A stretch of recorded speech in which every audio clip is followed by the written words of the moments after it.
మోదీ పర్యటన దాని తర్వాత దానికి ముందు ఎలా ఉంది, కూటమి బలం ఎలా ఉంది, అలాగే జగన్మోహన్ రెడ్డి గారు ఎంత బలహీనపడ్డారు. ఇప్పుడు ఇది పొలిటికల్ కారిడార్స్లో చాలా బలంగా జరుగుతున్న చర్చ. ఎందుకంటే మోదీ గారు జగన్మోహన్ రెడ్డి గారిని కేవలం ఇలా తమలపాకుతో కొట్టారని, పెద్దగా ఏమీ అనలేదని కొందరు చాలా స్ట్రాంగ్గా అబ్జర్వ్ చేస్తున్నారు. మరికొందరు అయితే ఆయన మొత్తం మంత్రుల వ్యవహారాన్ని పూర్తిగా ఎండగట్టారు, మొత్తం మంత్రులందరూ కూడా అవినీతి పరులని అన్నారు కదా, అది చాలదా అని చెప్పేసి ప్రశ్నిస్తున్నారు. ఏదైతేనే మోడీ గారు ఎవరూ అబ్జర్వ్ చేయని ఒక అంశాన్ని అక్కడ ప్రస్తావన చేశారు. కమ్యూనిస్టు కూటమి జనాలందరూ తీసిపారేస్తున్నారు కానీ, అంటే పొలిటికల్ పార్టీస్ అందరూ తీసిపారేస్తున్నారు కానీ, వాళ్ళు కూడా 1 నుంచి 1.5% ఓటర్లని ప్రభావితం చేసే అవకాశం ఉన్న విషయాన్ని ఆయన గుర్తించారు. ఆ సభలో ఆయన ప్రస్తావించారు. సరే, ఏం జరగబోతుంది ఈ పర్మిటేషన్స్ కాంబినేషన్స్లో, ఏం జరగబోతుంది అనే దానికి సంబంధించి బిగ్ డిబేట్లో మనతో పార్టిసిపేట్ చేస్తున్నారు పొలిటికల్ అనలిస్ట్ రామ్నాథ్ గారు. నమస్తే రామ్నాథ్ గారు. అలాగే తిరుత్తణి వేణుగోపాల్ గారు, వైఎస్ఆర్సీపీ అధికార ప్రతినిధి. నమస్తే వేణు గారు. అలాగే ఉప్పులపాటి శ్రీనివాస్ చౌదరి గారు, టీడీపీ అధికార ప్రతినిధి. టు స్టార్ట్ విత్ రామ్నాథ్ గారు, జనం చాలా డిఫరెంట్గా ఆలోచించారు. మొత్తం ఏకిపారేస్తారు వచ్చేసి జగన్మోహన్ రెడ్డి సర్కార్ని, ఉతికి ఆరేసి క్లిప్పులు పెట్టి వెళ్తారని. కానీ దానికి భిన్నంగా జరిగిందని కొందరు టీడీపీ నాయకులే అంటున్నారు. వాస్తవంగా వాళ్ళు ఎక్స్పెక్ట్ చేసింది చాలా ఎక్కువ ఉంది, ఏం లేదు ఒక తుఫాను మాదిరి ఉంటుందని, జస్ట్ ఒక జల్లు పడి వెళ్ళిపోయింది అని అన్నారు. నిజంగా అంతే జరిగిందా? ప్యానల్లో ఉన్న అందరికీ గుడ్ మార్నింగ్ అండి.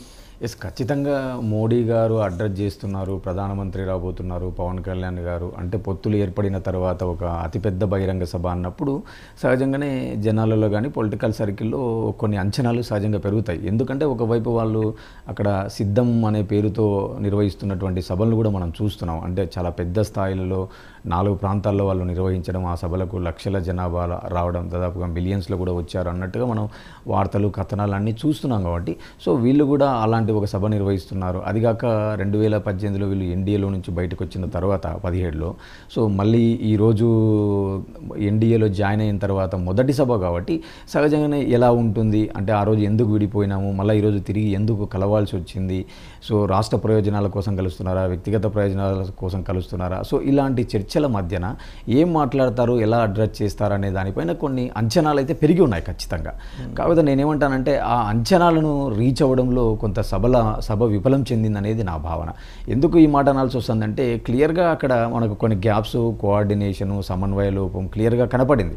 అంటే సరే సాంకేతికంగా మైకులు ఇట్లాంటి పని చేయకపోవడం అవన్నీ కాసేపు పక్కన పెద్ద కన్సిడర్ చేయలేము, ఏదో పొలిటికల్గా వాళ్ళు మాట్లాడచ్చు కానీ, బట్ వేరే ప్రధానమంత్రి గారిని రిసీవ్ చేసుకోవడం విషయంలో కానీ, ఆయనకు సన్మానించేటప్పుడు కళ్యాణ్ గారి పేరు చదవడం, చంద్రబాబు నాయుడు గారి పేరు చదివినప్పుడు కూడా సమీపంలో లేకపోవడం, ఇవన్నీ చూస్తే కొంత సభ నిర్వహణలో కొంత సమన్వయ లోపంగా చూడాలా. బట్ వేరేజ్ ఇంకా పొలిటికల్గా చూసినప్పుడు ఏంటంటే ఇప్పుడు ప్రధాని వస్తున్నారు, అసలు మనకి ఏం ప్రకటిస్తారు, ఇప్పుడు ప్రధానితో పొత్తు పెట్టుకున్నారంటే ఏమనుకుంటారు, సహజంగా ఆయన కొన్ని వరాలు కానీ లేదా కొన్ని ప్రకటనలు కానీ లేదా కొన్ని హామీలు ఏమైనా కొత్త హామీలు ఇస్తారా అనే అంచనాలు సహజంగా ప్రజల్లో ఉంటాయి ఎవరికైనా కూడా.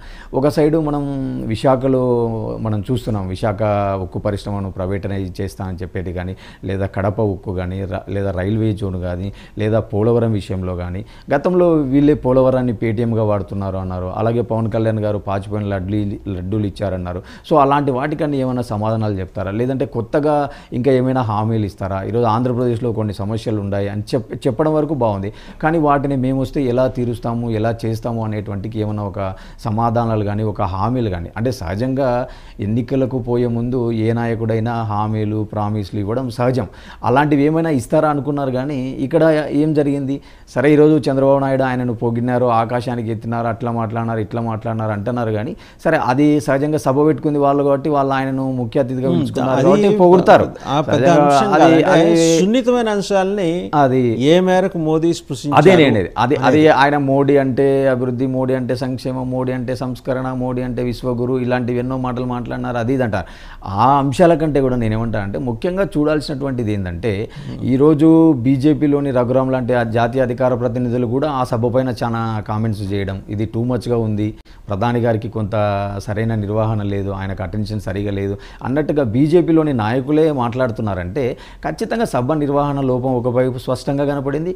ఒకవైపు చంద్రబాబు నాయుడు గారు ఎంతసేపు కూడా మోడీ గారి విషయాన్ని ప్రజా పరిరక్షణ కాపాడుతాం అది ఇదని మాట్లాడినారు. కానీ అదే వ్యక్తి ధర్మ పోరాట దీక్ష, నవనిర్మాణ దీక్షలు అని చెప్పి మాట్లాడి మోడీ గారిని తిట్టడం జరిగింది. సరే, ఆ రోజు ఎందుకు తిట్టినారో చెప్పినటువంటి వ్యక్తులు ఈరోజు ఎందుకు కలుస్తున్నాము, ఏ విధమైనటువంటి హామీలు నెరవేరుస్తామని చెప్పి జస్టిఫికేషన్ ఇవ్వలేకపోయారంట. ఆ జస్టిఫికేషన్ సభ నుంచి ఇస్తే కొంతవరకు వాళ్ళ వర్గాలను సంతృప్తితో పాటు కొత్త వర్గాలను అట్రాక్ట్ చేసే అవకాశం ఉంటుంది. కానీ ఇప్పుడు మనం ఏం మాట్లాడినా నడుస్తుంది, మనకు నచ్చినప్పుడు మనం పొగడచ్చు, మనకు నచ్చినప్పుడు మనం తిట్టచ్చు, మనం ఏం మాట్లాడినా నడుస్తుంది అంటే వాళ్ళకు సంబంధించిన పార్టీలు, వాళ్ళకు సంబంధించిన అభిమానులు దానిలను వెల్కమ్ చేస్తారేమో. కానీ సమాజంలోని ప్రజలు కానీ ఒకవైపు మోడీ ప్రభుత్వం ఏం చెప్తుంది, మోడీ గారు మీరు క్లియర్గా చూడండి, మోడీ గారు 2014లో అధికారం చేపట్టినాంచి కూడా తరచుగా ఒక మాట అంటారు. ఆయన ఏమంటారు, ప్రభుత్వాలు ఉండేది పాలన చేయడానికే తప్ప వ్యాపారం చేయడానికి కాదు అని.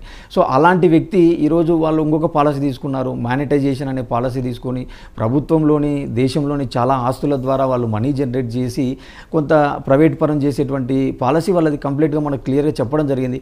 ఆ కోణంలో వాళ్ళు ఉన్నప్పుడు రేపు విశాఖ ఉక్కును ప్రైవేట్ పరం చేయకుండా ఎందుకుంటారు? లేదంటే ఇంకా వాళ్ళు ప్రైవేట్కే ఎక్కువ మెగ్గు చూపుతున్నారు తప్ప ప్రభుత్వ రంగంలో ఉద్యోగాలు కానీ పిఎస్యులు కానీ నెలకొల్పే అవకాశాలు ఉన్నాయా? సో ఇలాంటి అంశాలపైన ఏదైనా ఒక స్పష్టత కానీ ఒక సమాచారం ఇచ్చి ఉంటే అంత పెద్ద ఆయన హాజరైనటువంటి ఒక సభకు కొంత నిండుదనం వచ్చేదంటారు.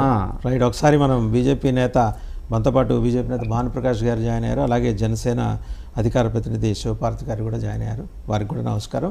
భానుగారు ఏమంటారు అంటే విశాఖ ఉక్కు గురించి, నమస్కారం, విశాఖ ఉక్కు గురించి ఒక ప్రస్తావన ఉండి ఉంటే బాగుండేది అనేది రామ్నాథ్ గారి అభిప్రాయం. ఆయన అభిప్రాయం కాదు, మొత్తం విశాఖ ఉక్కు ఆంధ్రుల హక్కు, ఆంధ్రుల ప్రైడ్. ఒక రకంగా ఆ ప్రైడ్ గురించిన ప్రస్తావన లేకపోవటం ఏంటి? మీకు ప్యానల్ నుండి పెద్దలందరికీ నమస్కారాలు. మొన్న జరిగినటువంటి సభ విజయవంతమైంది. పోలీస్ అధికారులు దీన్ని నిర్వీర్యం చేయాలని చెప్పి అనుకున్నప్పటికీ ప్రజల నుంచి వచ్చినటువంటి స్పందనని ఎవరు ఆపలేకపోయారు. దాదాపు 10 కిలోమీటర్ దూరంలోనే మొత్తం ట్రాఫిక్ ని డైవర్ట్ చేసి వస్తున్నటువంటి కార్యకర్తల్ని పంపించకుండా, ఎందుకంటే సాక్షాత్ నన్నే ఆల్ యాక్సిస్ పాస్, ఇది ఆల్ యాక్సిస్ పాస్ ఉంది నా దగ్గర, నేనే సభాస్థల్లోకి వెళ్ళలేకపోయాను. దాదాపు 3 టోల్ గేట్లో నిలిపివేయడం జరిగింది మమ్మల్ని. దాదాపు నేను 1:30కి మీటింగ్ టైంకి కాదండి, 1:30కి చిలకలూరిపేట ముందు నేను జాయిన్ అయితే దిగి పోలీస్ అధికారులతో దెబ్బలాడుకోవాల్సిన అవసరం ఏర్పడింది. ఎందుకంటే ఇది సమంజసం అంటే ఉద్దేశపూర్వకంగా ఇప్పుడు ఎన్నికల కోడ్ ఉంది, ఇప్పుడు కూడా స్వామి భక్తిని చూపించాల్సిన అవసరం ఉంది పోలీస్ అధికారులకి. కాబట్టి ఉద్దేశపూర్వకంగా పోలీస్ అధికారులు చాలా నిర్లక్ష్యంగా వ్యవహరించారు. దీని మీద నిన్న మేము ఎలక్షన్ కమిషన్ కూడా ఫిర్యాదు చేయడం జరిగింది. ఈ స్వామి భక్తిని ఆపి అధికార పక్షాన కాకుండా ప్రజల పక్షాన పోలీస్ అధికారులు ఉండండి అని చెప్పి వాళ్ళని తీవ్రంగా హెచ్చరిస్తూ, మీరు చెప్పినట్టు విశాఖ ఉక్కు కానీ మిగతా అంశాల మీద కానీ ఇది సంస్కరణలో భాగంగా వచ్చినటువంటి పథకాలండి ఇవన్నీ. కాబట్టి ఇప్పుడు కూడా మేమేదో విశాఖని ఇంచులకు అమ్మేస్తున్నాము, విశాఖ ఉక్కును అమ్మేస్తున్నాం అని చెప్పి మా మీద అసత్య అబద్ధపు ప్రచారం చేస్తున్నారు. విశాఖ ఉక్కు పరిశ్రమ మేము ఎక్కడ అమ్మట్లేదు.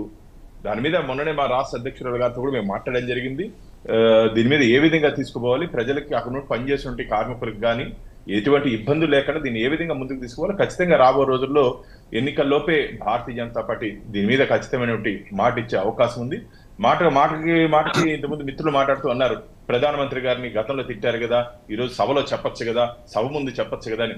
మేమేం మాట్లాడాలో కూడా మీరే చెప్పాలంటే ఇంకెట్లాంటి రాజకీయ పార్టీలో మీరేం ప్రసంగాలు చేయాలో బహిరంగ సభలో కూడా మేమే స్క్రిప్ట్ రాసి ఇవ్వాల్సిన అవసరం మాకు లేదు కదా. లేదు, అది కాదన్న బాణన్న, నేను అది కాదన్న రైజ్ చేసింది ఆయన ఒక బీజేపీ అధ్యక్షుడుగా కాకుండా ప్రధానమంత్రి హోదాలో ఉన్నారు కాబట్టి అలాంటి అంశాలను ఆయన చెప్పి ఉంటే బాగుండేది అన్నాను నేను. బీజేపీ అధ్యక్షుడు నడ్డా గారు కరెక్టే అన్న, కానీ అదే నేను అదేంటానన్న, ప్రధానమంత్రి అన్నప్పుడు కొన్ని ఆస్పిరేషన్స్, పీపుల్ ఆస్పిరేషన్స్ ఉంటాయి కదన్న, ఆ అంశాలను అడ్రస్ చేయాలనేది మా భావన.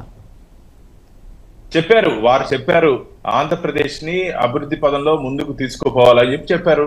ఖచ్చితంగా ఇంకా సమావేశాలకి దాదాపు మే 13 మన రాష్ట్రంలో ఆంధ్రప్రదేశ్ లో ఎన్నికలు జరిగే అవకాశం ఉంది. కాబట్టి ఇంకా చాలా సమావేశాల్లో వాళ్ళు పాల్గొనే అవకాశం ఉంది.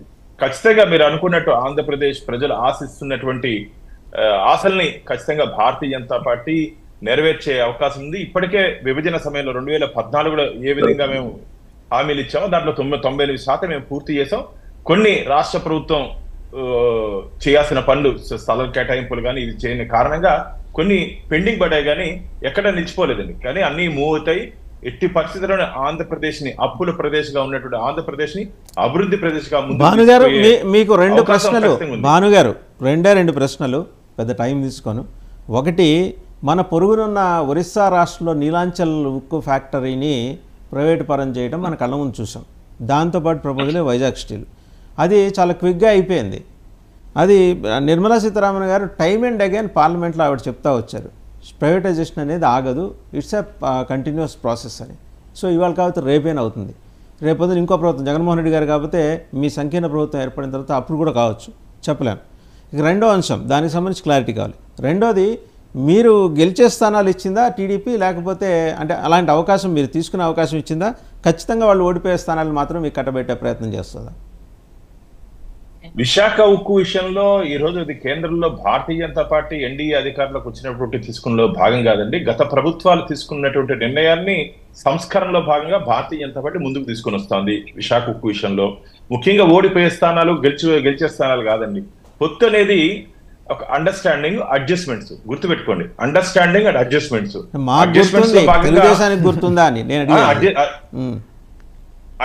అడ్జస్ట్మెంట్స్ లో భాగంగా ఖచ్చితంగా ఒకసారి ఆ ఈక్వేషన్స్ లో దాంట్లో ఒక సీట్ అటు ఇటు, అంటే ఓడిపోయే సీటు కాదండి, మేము ఎక్స్పెక్ట్ చేసిన సీట్లు రాకపోవచ్చు, వారు ఎక్స్పెక్ట్ చేసిన సీట్లు వదులుకోవాల్సిన అవసరం అవుతుంది. కాబట్టి పొత్తు ధర్మంలో పరస్పర అవగాహనతో ముందుకు పోతామే తప్ప ఏదో ఓడిపోయే సీట్లు మాకు ఇచ్చారని చెప్పే భావన మాకు లేదు. ఖచ్చితంగా భారతీయ జనతా పార్టీ, జనసేన, తెలుగుదేశం మేము ముగ్గురు ఉమ్మడి ప్రణాళికలతో ముందుకు పోతున్నాం. ఖచ్చితంగా ప్రజల నుంచి ఆశీర్వాదం వస్తుందని చెప్పి మేము ఆశాభావాన్ని వ్యక్తం చేస్తున్నాం. ఇప్పటివరకు ఎక్కడ ఫైనల్ కాలేదండి మాకు సీట్లు. మీరు అంటున్నారు ఓడిపోయే సీట్లు ఇచ్చేస్తారని, మాకు ఇంతవరకు ఎక్కడ ఫైనల్ కాలేదు. చర్చల్లో భాగంగానే ఉన్నాం ఇంకా, ఎందుకంటే ఇంకా సమయం ఉంది కాబట్టి చర్చల్లో భాగంగా ఉన్నాయి. ఖచ్చితంగా రాబో రోజుల్లో అందరూ సంతృప్తిగా ఎన్నికల రంగంలోకి దిగే విధంగా ఖచ్చితంగా ఉంటుందని చెప్పి ఆశాభావాన్ని మేము వ్యక్తం చేస్తున్నాం. ఎక్కడ వాళ్ళ అసంతృప్తి మాత్రం లేదు. సంస్కరణలు అంటే ఇప్పుడు కాంగ్రెస్ ప్రభుత్వం, ఇంతకుముందు యూపీఏ ప్రభుత్వం వాళ్ళు చేపట్టిన సంస్కరణలు విత్ ఇన్ కోట్స్, ఆ సంస్కరణలో భాగంగా జనాలకు నష్టం కలిగించే అంశాలు ఉన్నప్పుడు మీరు దాన్ని మరింత సంస్కరించి జనానికి ఉపయోగపడే విధంగా చేయొచ్చు కదా. వైజాగ్ స్టీల్ విషయంలో నేను పర్టికులర్ వైజాగ్ స్టీలు, రైల్వే ఖచ్చితంగా ఏది చేస్తే ఇప్పుడు మీకు మాకన్నా కేంద్ర ప్రభుత్వంలో డిపార్ట్మెంట్ లో సెయిల్ కానీ స్టీల్ ఇండస్ట్రీలో కానీ ఎక్స్పోర్ట్స్ ఉంటారు. వారు కూడా ఆలోచించి నిర్ణయం తీసుకుంటారు. ఒకవేళ మన ఆలోచన కన్నా వాళ్ళ ఆలోచన మెరుగ్గా ఉండి ఖచ్చితంగా సంస్కరణలో భాగంగా అక్కడ విశాఖ ఉక్కుకి అక్కడ పనిచేసిన కార్మికులకి మంచి జరిగే విషయంగా మళ్ళీ చెప్తున్నా, వారికి ఎటువంటి నష్టం జరగకుండా మంచి జరిగే విషయంగానే ఖచ్చితంగా నిర్ణయం ఉంటుందని చెప్పి నేను మీ ద్వారా తెలియజేసుకుంటున్నాను. ఒకసారి శ్రీనివాస్ చౌదరి గారి దగ్గర, శ్రీనివాస్ చౌదరి గారు, సో సభ అయిపోయింది.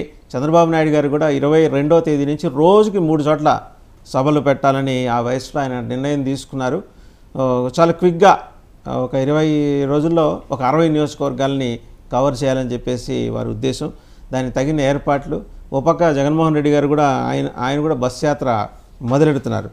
సో చాలా పోటాపోటీ వాతావరణం వచ్చింది. ఇంకా సీట్స్ ఫైనలైజేషన్ కొన్ని నియోజకవర్గాలకు సంబంధించి పూర్తి కాని పరిస్థితుల్లో ఎలా అంటే మీ యాక్షన్ ప్లాన్ ఏంటి? ఎందుకంటే మొన్న సభ తర్వాత కొంత జోష్ తెలుగుదేశంలో పెరిగింది, నో డౌట్. అంటే నిర్వహణ లోపాలు అలాంటివన్నీ సాంకేతికపరమైన అంశాలు పక్కన పెట్టండి. ఏంటంటే ఒక కాన్ఫిడెన్స్ అయితే పెరిగింది, పర్లేదు మేము ధైర్యంగా ముందుకెళ్ళొచ్చు, మా వెనకాల బీజేపీ, జనసేన ఉన్నాయని చెప్పేసి. అవునా కదా? మొదట వాసుదేవన్ గారు, మీకు డబల్9 టీవీ ప్రేక్షకులకి, అలాగే మిత్రపక్షాలైన జనసేన నేత శివపార్వతి గారికి, అలాగే బీజేపీ నేత భవన్ గారికి, వైఎస్ఆర్సీపీ నేత వేణు గారికి, అలాగే అల్లీస్ రామ్మోహన్ గారికి నా నమస్కారాలు. రాష్ట్రంలో 3 పార్టీలు ఒకటైన వెంటనే చాలా కథలు, ఒడ్లు, వారింపులు మొదలయ్యాయి. సరే, సభ జయప్రదం కావడం అనేది పార్టీ నాయకులకు, కార్యకర్తలకు జోష్ ఇవ్వడం వాస్తవమైనా అందులో జరిగిన లోపాలను కూడా మేము పరిగణలోకి తీసుకోవాలి. రాబోయే రోజుల్లో మరిన్ని సభలు పెట్టాలి, మరిన్ని సార్లు ప్రధానమంత్రి గారు రావాలి. అయితే సారా వ్యాపారం చేసి బతుకుతున్న జగన్మోహన్ రెడ్డి గారిని ఏక్ పారేసిన విషయం మర్చిపోయారు. అవినీతి మంత్రులు రాష్ట్రాన్ని ఏలుతున్నారన్న విషయాన్ని ఏక్ పారేశారు, మర్చిపోయారు. ఈ రాష్ట్రానికి బీజేపీ నుంచి వచ్చిన నిధులు కానీ అలాగే సంస్థలు కానీ చెప్పారు. అలాగే ఈ రాష్ట్రంలో తల్లి కాంగ్రెస్, పిల్ల కాంగ్రెస్, వైఎస్ఆర్సీపీ, కాంగ్రెస్ పార్టీ డిఎన్ఏ ఒకటే అంటే వాళ్ళు చేసే తప్పులు వీళ్ళు కూడా చేస్తున్నారు అని చాలా స్పష్టంగా చెప్పడంతో మోడీ గారు ఆంధ్రప్రదేశ్కి ప్రజలకు ఒకటి ఇచ్చారు. మేము భారతదేశం అంతా వికసిత భారత్గా ముందుకెళ్తున్నాం, నేను ఆంధ్రప్రదేశ్ వికసిత ఆంధ్రప్రదేశ్ కి పూర్తిగా అండగా ఉంటానని పూర్తిగా మనస్ఫూర్తిగా చెప్పిన మాటలు కూడా మనం గుర్తు చేసుకోవాలి. ఏదైతే రాష్ట్రంలో 3 పార్టీలు కలిసిన వెంటనే పవన్ కళ్యాణ్ గారు కావచ్చు, అలాగే బాబు గారు కావచ్చు, చాలా అంశాలు ఆ స్టేజ్ పైన ప్రస్తావించారు. దానికి మోడీ గారు మళ్ళీ రిపీట్ చేయడం అనేది అంత కరెక్ట్ కాదేమో నా అభిప్రాయం. అయితే రాబోయే సభల్లో ఈరోజు బీసీలు కావచ్చు, ఎస్సీలు కావచ్చు, మైనార్టీలు కావచ్చు, వైఎస్ఆర్సీపీ పార్టీ వల్ల ఈరోజు రాష్ట్రాన్ని పూర్తి స్థాయిలో అభివృద్ధిలో 30 ఏళ్ళు వెనక్కి తీసుకెళ్లిపోయి రాష్ట్ర భవిష్యత్తు ప్రసిద్ధిగా మారిపోయి ఇంకా మళ్ళీ ఎలక్షన్ జరిగితే ఇప్పటికే రాష్ట్ర ఆస్తులు తాకట్టు పెట్టేసి అప్పులు చేసిన జగన్మోహన్ రెడ్డి గారు ఆ తర్వాత గెలిస్తే మమ్మల్ని మా ఆస్తుల మీద పడతారనే భయం రాష్ట్ర ప్రజలకు వచ్చేసింది. ఇదే కాకుండా ధరల విషయంలో కావచ్చు, ప్రతిపక్షాల మీద జరుగుతున్న దాడులు కావచ్చు, కేసులు కావచ్చు, దీన్ని అనేక సందర్భాలను ప్రస్తావించారు. సార్ 70,000 కేసులు పెట్టారు సార్ జనసేన తెలుగుదేశం పార్టీ మీద. ఈ రాష్ట్రంలో ప్రజా హక్కులు ఉన్నాయా, మానవ హక్కులు ఉన్నాయా అనే అంశాలపైన మాట్లాడితే జగన్మోహన్ రెడ్డి గారు మీ ద్వారా నేను మన ప్రశ్న అడుగుతున్నా. ఏమంటే మోడీ గారు ఏం చేశారు చెప్తున్నారు, ఏం చేయబోతున్నారో పవన్ కళ్యాణ్ చెప్తున్నారు, బాబు గారు చెప్తున్నారు. 5 ఏళ్లుగా ముఖ్యమంత్రిగా ఉన్నారు. దమ్మున్న ముఖ్యమంత్రి, ధైర్యం ఉన్న ముఖ్యమంత్రి, తల్లి చెల్లిని కూడా బయటతో చేసిన ముఖ్యమంత్రి, పార్టీ నాయకులు రాజీనామా చేసి ఇంటికెళ్ళిపోతున్నా పట్టించుకోవడం ముఖ్యమంత్రి, వేరే పార్టీలకు వలసలకి జాయిన్ అయిపోతున్నా సంబంధం లేదు ముఖ్యమంత్రి. ఎప్పుడైనా సరే 4th ఎస్టేట్ గా ఉన్న జర్నలిస్టుల దగ్గర కూర్చొని నిన్న కూడా 100 రోజులు పూర్తిగా రేవంత్ రెడ్డి గారు కూడా ఓటుని గడిచే ప్రశ్న పెట్టాడు. ఈ జగన్మోహన్ రెడ్డి గారు 5 ఏళ్ళు నేను సాధించాను, ఇది సాధించలేకపోయినాను, కేంద్రం నుంచి తెచ్చాను, ఇది తేలేకపోయాను చెప్పే రాయలసీమ పౌరుషం ఉన్న, కడప పౌరుషం ఉన్న ముఖ్యమంత్రి గారు ఎందుకు పెట్టలేకపోతున్నారు? ఏంటి ఉన్న భయం? ఏమి 4th ఎస్టేట్ చూస్తే తడిసిపోతుంది ఫ్యాంట్ అనే విషయాన్ని ఒకసారి వైఎస్ఆర్సీపీ చెప్పాలి. ఎందుకు నేను మాట పర్టికులర్ గా మాట్లాడాల్సి వచ్చిందంటే, అసలు ఈ ముఖ్యమంత్రి గారు ఏం చేశారు రాష్ట్రానికి? ఇంకో ట్రేడ్ మార్క్ ఉండాలి కదా, అదేది గంజా ట్రేడ్ మార్క్ ఉందా, డ్రగ్స్ ట్రేడ్ మార్క్ ఉందా, లేదంటే వేరే ల్యాండ్ శాండ్ మైనో ట్రేడ్ మార్క్, ఏ మార్క్ పెట్టుకున్నా అర్థం కావట్లేదు. ప్రజలు కూడా ప్రశ్నిస్తున్నారు. 2,60,000 కోట్ల రూపాయలు బట్టలు నొక్కాను, బ్రహ్మాండ సంక్షేమం వచ్చేసింది, మాకు ఇంటింటికి ఉంటుందని దేవుడు దయతో మీ అండతో మీ అందరు దీవెనతో నీ ముఖ్యమంత్రి అయినాను అయ్యారు. బాధే ఉంది కాదనట్లా, మీ అండతో అయ్యారు. మీ దీవెనలు ప్రజలకు లేవు కదా, మా ఎస్టీఎస్లు లేవు కదా, అడిగే చంపి డోర్ డెలివరీ వస్తున్నారు కదా. ఇటువంటి సిచ్యువేషన్ లో నా ఎస్సీలు, నా బీసీలు, నా మైనార్టీ అని చెప్పిన జగన్మోహన్ రెడ్డి గారు ఈరోజు రాష్ట్రాన్ని ఇటువంటి పరిస్థితి తీసుకురావడానికి కారణం ఏంటి అనే అంశం వినాలని 5 కోట్ల ఆంధ్ర ప్రజల మనోభావాలు దెబ్బతినే విధంగా ప్రెస్ మీట్ పెట్టుకుంటున్నారు. ఇంకోటి ఏంటంటే 2 కళ్ళు సమాజానికి 4th ఎస్టేట్. ఎందుకు కళ్ళు మూసేస్తున్నారు మీరు? ఒక సాక్షి పేపరు, సాక్షి టీవీ చూడాలి, మేము వేరే టీవీలు చూడకూడదా? ఇప్పుడు మోడీ గారు సభకి ఈ ఒక్క ప్రశ్న మీరు అడగలేరండి చౌదరి గారు, ఒక్క నిమిషం, ఈ ఒక్క ప్రశ్న మీరు అడగలేరు. ఎందుకంటే మీరు పరిపాలించినప్పుడు మీరు కూడా, నేను పేరు చెప్పాల్సిన అవసరం లేదు, ఆ 2 ఛానల్స్కి మాత్రమే పర్మిషన్ ఇచ్చి మిగిలినవన్నీ తీయించేసిన సందర్భం ఆంధ్రప్రదేశ్లో ఉంది. ఒకటి. రెండోది, ప్రధానమంత్రి ఆ రోజు గుంటూరు నుంచి పొన్నూరెళ్ల దోవలో ఒక సభ పెట్టినప్పుడు ఆయన సభ ఎయిర్ కాకుండా చివరికి శాటిలైట్ ప్రసారాలను కూడా నియంత్రించగలిగిన సామర్థ్యం, సత్తా, శక్తి, టెక్నాలజీ మీ దగ్గర ఉన్నాయి. ఆ రోజు చేశారు. ఇవన్నీ కూడా మనం గమనంలో పెట్టుకోవాలి. వాళ్ళు జగన్మోహన్ రెడ్డి గారు చేస్తున్నారు, ఆ ప్రభుత్వం చేస్తుంది, మీరు చేయబట్టి ఆయనకు మీరు రూట్ వేశారు. ఆయన మీరు డబల్ రోడ్ వేస్తే ఆయన 4 రోడ్ చేసుకున్నాడు దాన్ని, అంతే. సార్ ఇది నేను మిమ్మల్ని ఎందుకు అడిగానంటే, మీరు చిన్న జర్నలిస్టులు, ఏ మంత్రి అయినా సరే, ఏ ఎమ్మెల్యే అయినా సరే, లేదంటే ఏ ప్రధానమంత్రి అయినా సరే మీతో టైం స్పెండ్ చేయాలనుకుంటారు. ఎందుకంటే మీరు కొన్ని విషయాలు వాళ్ళు చెప్తారు, వాళ్ళు కొన్ని విషయాలు మీకు చెప్తారు, దాని ద్వారా ప్రజలకు అర్థమవుతుంది. ఈయన ఎందుకు వెళ్ళకపోతున్నాడు? సరే, మీరు చెప్పిన పాయింట్ ఏం జరిగింది గతంలో, ఇప్పుడు జరిగింది, నేను రాజకీయ విమర్శలు చేస్తుంటాం. బీజేపీ వారు, జనసేన వారు, తెలుగుదేశం వారు, వైఎస్ రాజకీయ విమర్శలు వేరు. కానీ పాలసీ పరంగా మాకు బీజేపీకి తేడా గొడవలే లేవే, ఒక ప్రత్యేక హోదా తప్ప. దీనిపైన అన్ని చోట్ల మేము అంగీకరించాం, కాదనట్లేదు. అయితే ఇప్పుడు కలిసిన ఈ 3 పార్టీల ద్వారా రాష్ట్ర అభివృద్ధి కోసం పునాది వేస్తున్నాము. మరొక సన్ రైజ్ ఆంధ్రప్రదేశ్ చూడబోతాము అంశాన్ని సేజీ ద్వారా స్పష్టంగా చెప్పాడు. నేను వికసిత ఆంధ్రప్రదేశ్ పూర్తి కట్టుబడి ఉంటాను, మీకు ఆంధ్రాకి అండగా ఉంటాను. సరే, మీరు చెప్పిన మాటలు కూడా ప్రస్తావిస్తా. ఆంధ్రుల హక్కు, విశాఖ ఉక్కు, రైట్ కాదనట్లా. ఉక్కును కాపాడడం విషయంలో తెలుగుదేశం పార్టీ ఇప్పటికీ ఒకే పద్ధతిలో ఉంది. నాకు తెలిసి ఆంధ్రప్రదేశ్ బీజేపీ నాయకులు కూడా ఆ మాట కట్టుబడి ఉన్నారు. నాకు చాలా సందర్భాల్లో వాళ్ళు కూడా చెప్పారు. మేము విశాఖ ఉక్కు అమ్మాలి ఉద్దేశం లేదే, ఆ విషయం పైన ఎక్కడి వరకైనా పోరాటం చేయాలనుకుంటున్నాం. కేంద్రంలో పాలసీ తీసుకోవచ్చు, నేను కాదు ఇట్లా, కానీ రాష్ట్ర ప్రజలు రిక్వెస్ట్ చేస్తే మారే అవకాశం కూడా ఉంది కదా, దానికోసమే ప్రయత్నం చేస్తాం మిత్రపక్షాలుగా. సో దానికి ఎటువంటి కార్యక్రమాలు, అదే కడప స్టీల్ ప్లాంట్ ఉంది, 3 సార్లు కొబ్బరికాయ కొట్టాడు మా జగన్మోహన్ రెడ్డి గారు, ఒకసారి కూడా కాదు. మరి ఆయన పహరీ కూడా కట్టలేకపోయినాడు కదా. సో సొంత నియోజకవర్గం పులివెందులలో హాస్పిటల్ ఓపెన్ చేయలే, మన బస్ స్టాండ్లే 5,000 ఇండ్లు ఇస్తారు, ఈ కూడా ఎక్కువ అన్నమయ్య ప్రాజెక్ట్ ఇచ్చి కనీసం 1 సంవత్సరం అవుతా ఉంది, తట్టమట్టి ఎత్తలేకపోయా, కానీ నిర్వాసితులకు కనీసం ఇది కూడా సహాయం చేయలేకపోయా, పోలవరం పూర్తి కాలేకపోయా, రాజధాని లేకపోయా. ఇటువంటి సిచ్యువేషన్ ముఖ్యమంత్రిని పెట్టుకొని ఏం సాధించాలి? అదేనా కనీసం ఈ ముందు కూర్చెప్తాడన్న ఆశ. ఇంకా తీరుతుందో తీరుతుందో అతనేది ఎలక్షన్ కోడ్ వచ్చేసింది, ఇందుకు ఇంకా ప్రెస్ మీట్ పెట్టే అంతకుముందు మీరు గమనించట్లేదు. నేషనల్ మీడియా ఉంటేనే నేను మాడతా, నేషనల్ మీడియా కూర్చొని మాడతా అని చెప్పి సందర్భాలు చాలా జగన్మోహన్ రెడ్డి చెప్పిన మాటలేదు. మరి నేషనల్ మీడియా అయిపోయింది, లోకల్ మీడియా అయిపోయింది. ఇన్ని సందర్భాల్లో ఎందుకు ప్రస్తావించి వచ్చిందంటే అధికార పార్టీ నాయకులు, అధికార ప్రతినిధులు ఏదో మాట్లాడుతుంటారు తప్ప శాండిటీ లేదు. ఒక ముఖ్యమంత్రి గారు వచ్చి నీ రాష్ట్రానికి ఇచ్చేసానని చెప్తే మీరైనా నేనైనా అది ఒక శాండిటీగా భావిస్తారు. ఆ మాటే లేదు కదా. ఎక్కడో ఆయన సొంత పత్రికలు కూర్చుంటారు, మాడుకుంటారు, సాక్షి టీవీ తప్ప ఇంకేం మాట్లాడరు. ఇటువంటి సిచ్యువేషన్ లో రాష్ట్ర పిల్లలు ఆశలు తిరిగేది ఎట్లా, రాష్ట్రం ఏ సాధించారు ఎలా తెలిసేది మాకు. కాబట్టి ఒకసారి మళ్ళీ మీ దగ్గరకు వస్తాను, మళ్ళీ మీ దగ్గరకు వస్తాను. ఒకసారి జనసేన అధికార ప్రతినిధి శివపాల్ సార్, ఈరోజు 3 పార్టీలు వైసీపీ ముక్త ఆంధ్రప్రదేశ్ గా మార్చాలని రాష్ట్ర ప్రభుత్వంలో నిర్ణయానికి వచ్చాం. ఆ దిశగా పయనిస్తున్నాం. ఈ సభతో జగన్మోహన్ రెడ్డి గారి కౌంట్ డౌన్ స్టార్ట్ అయింది.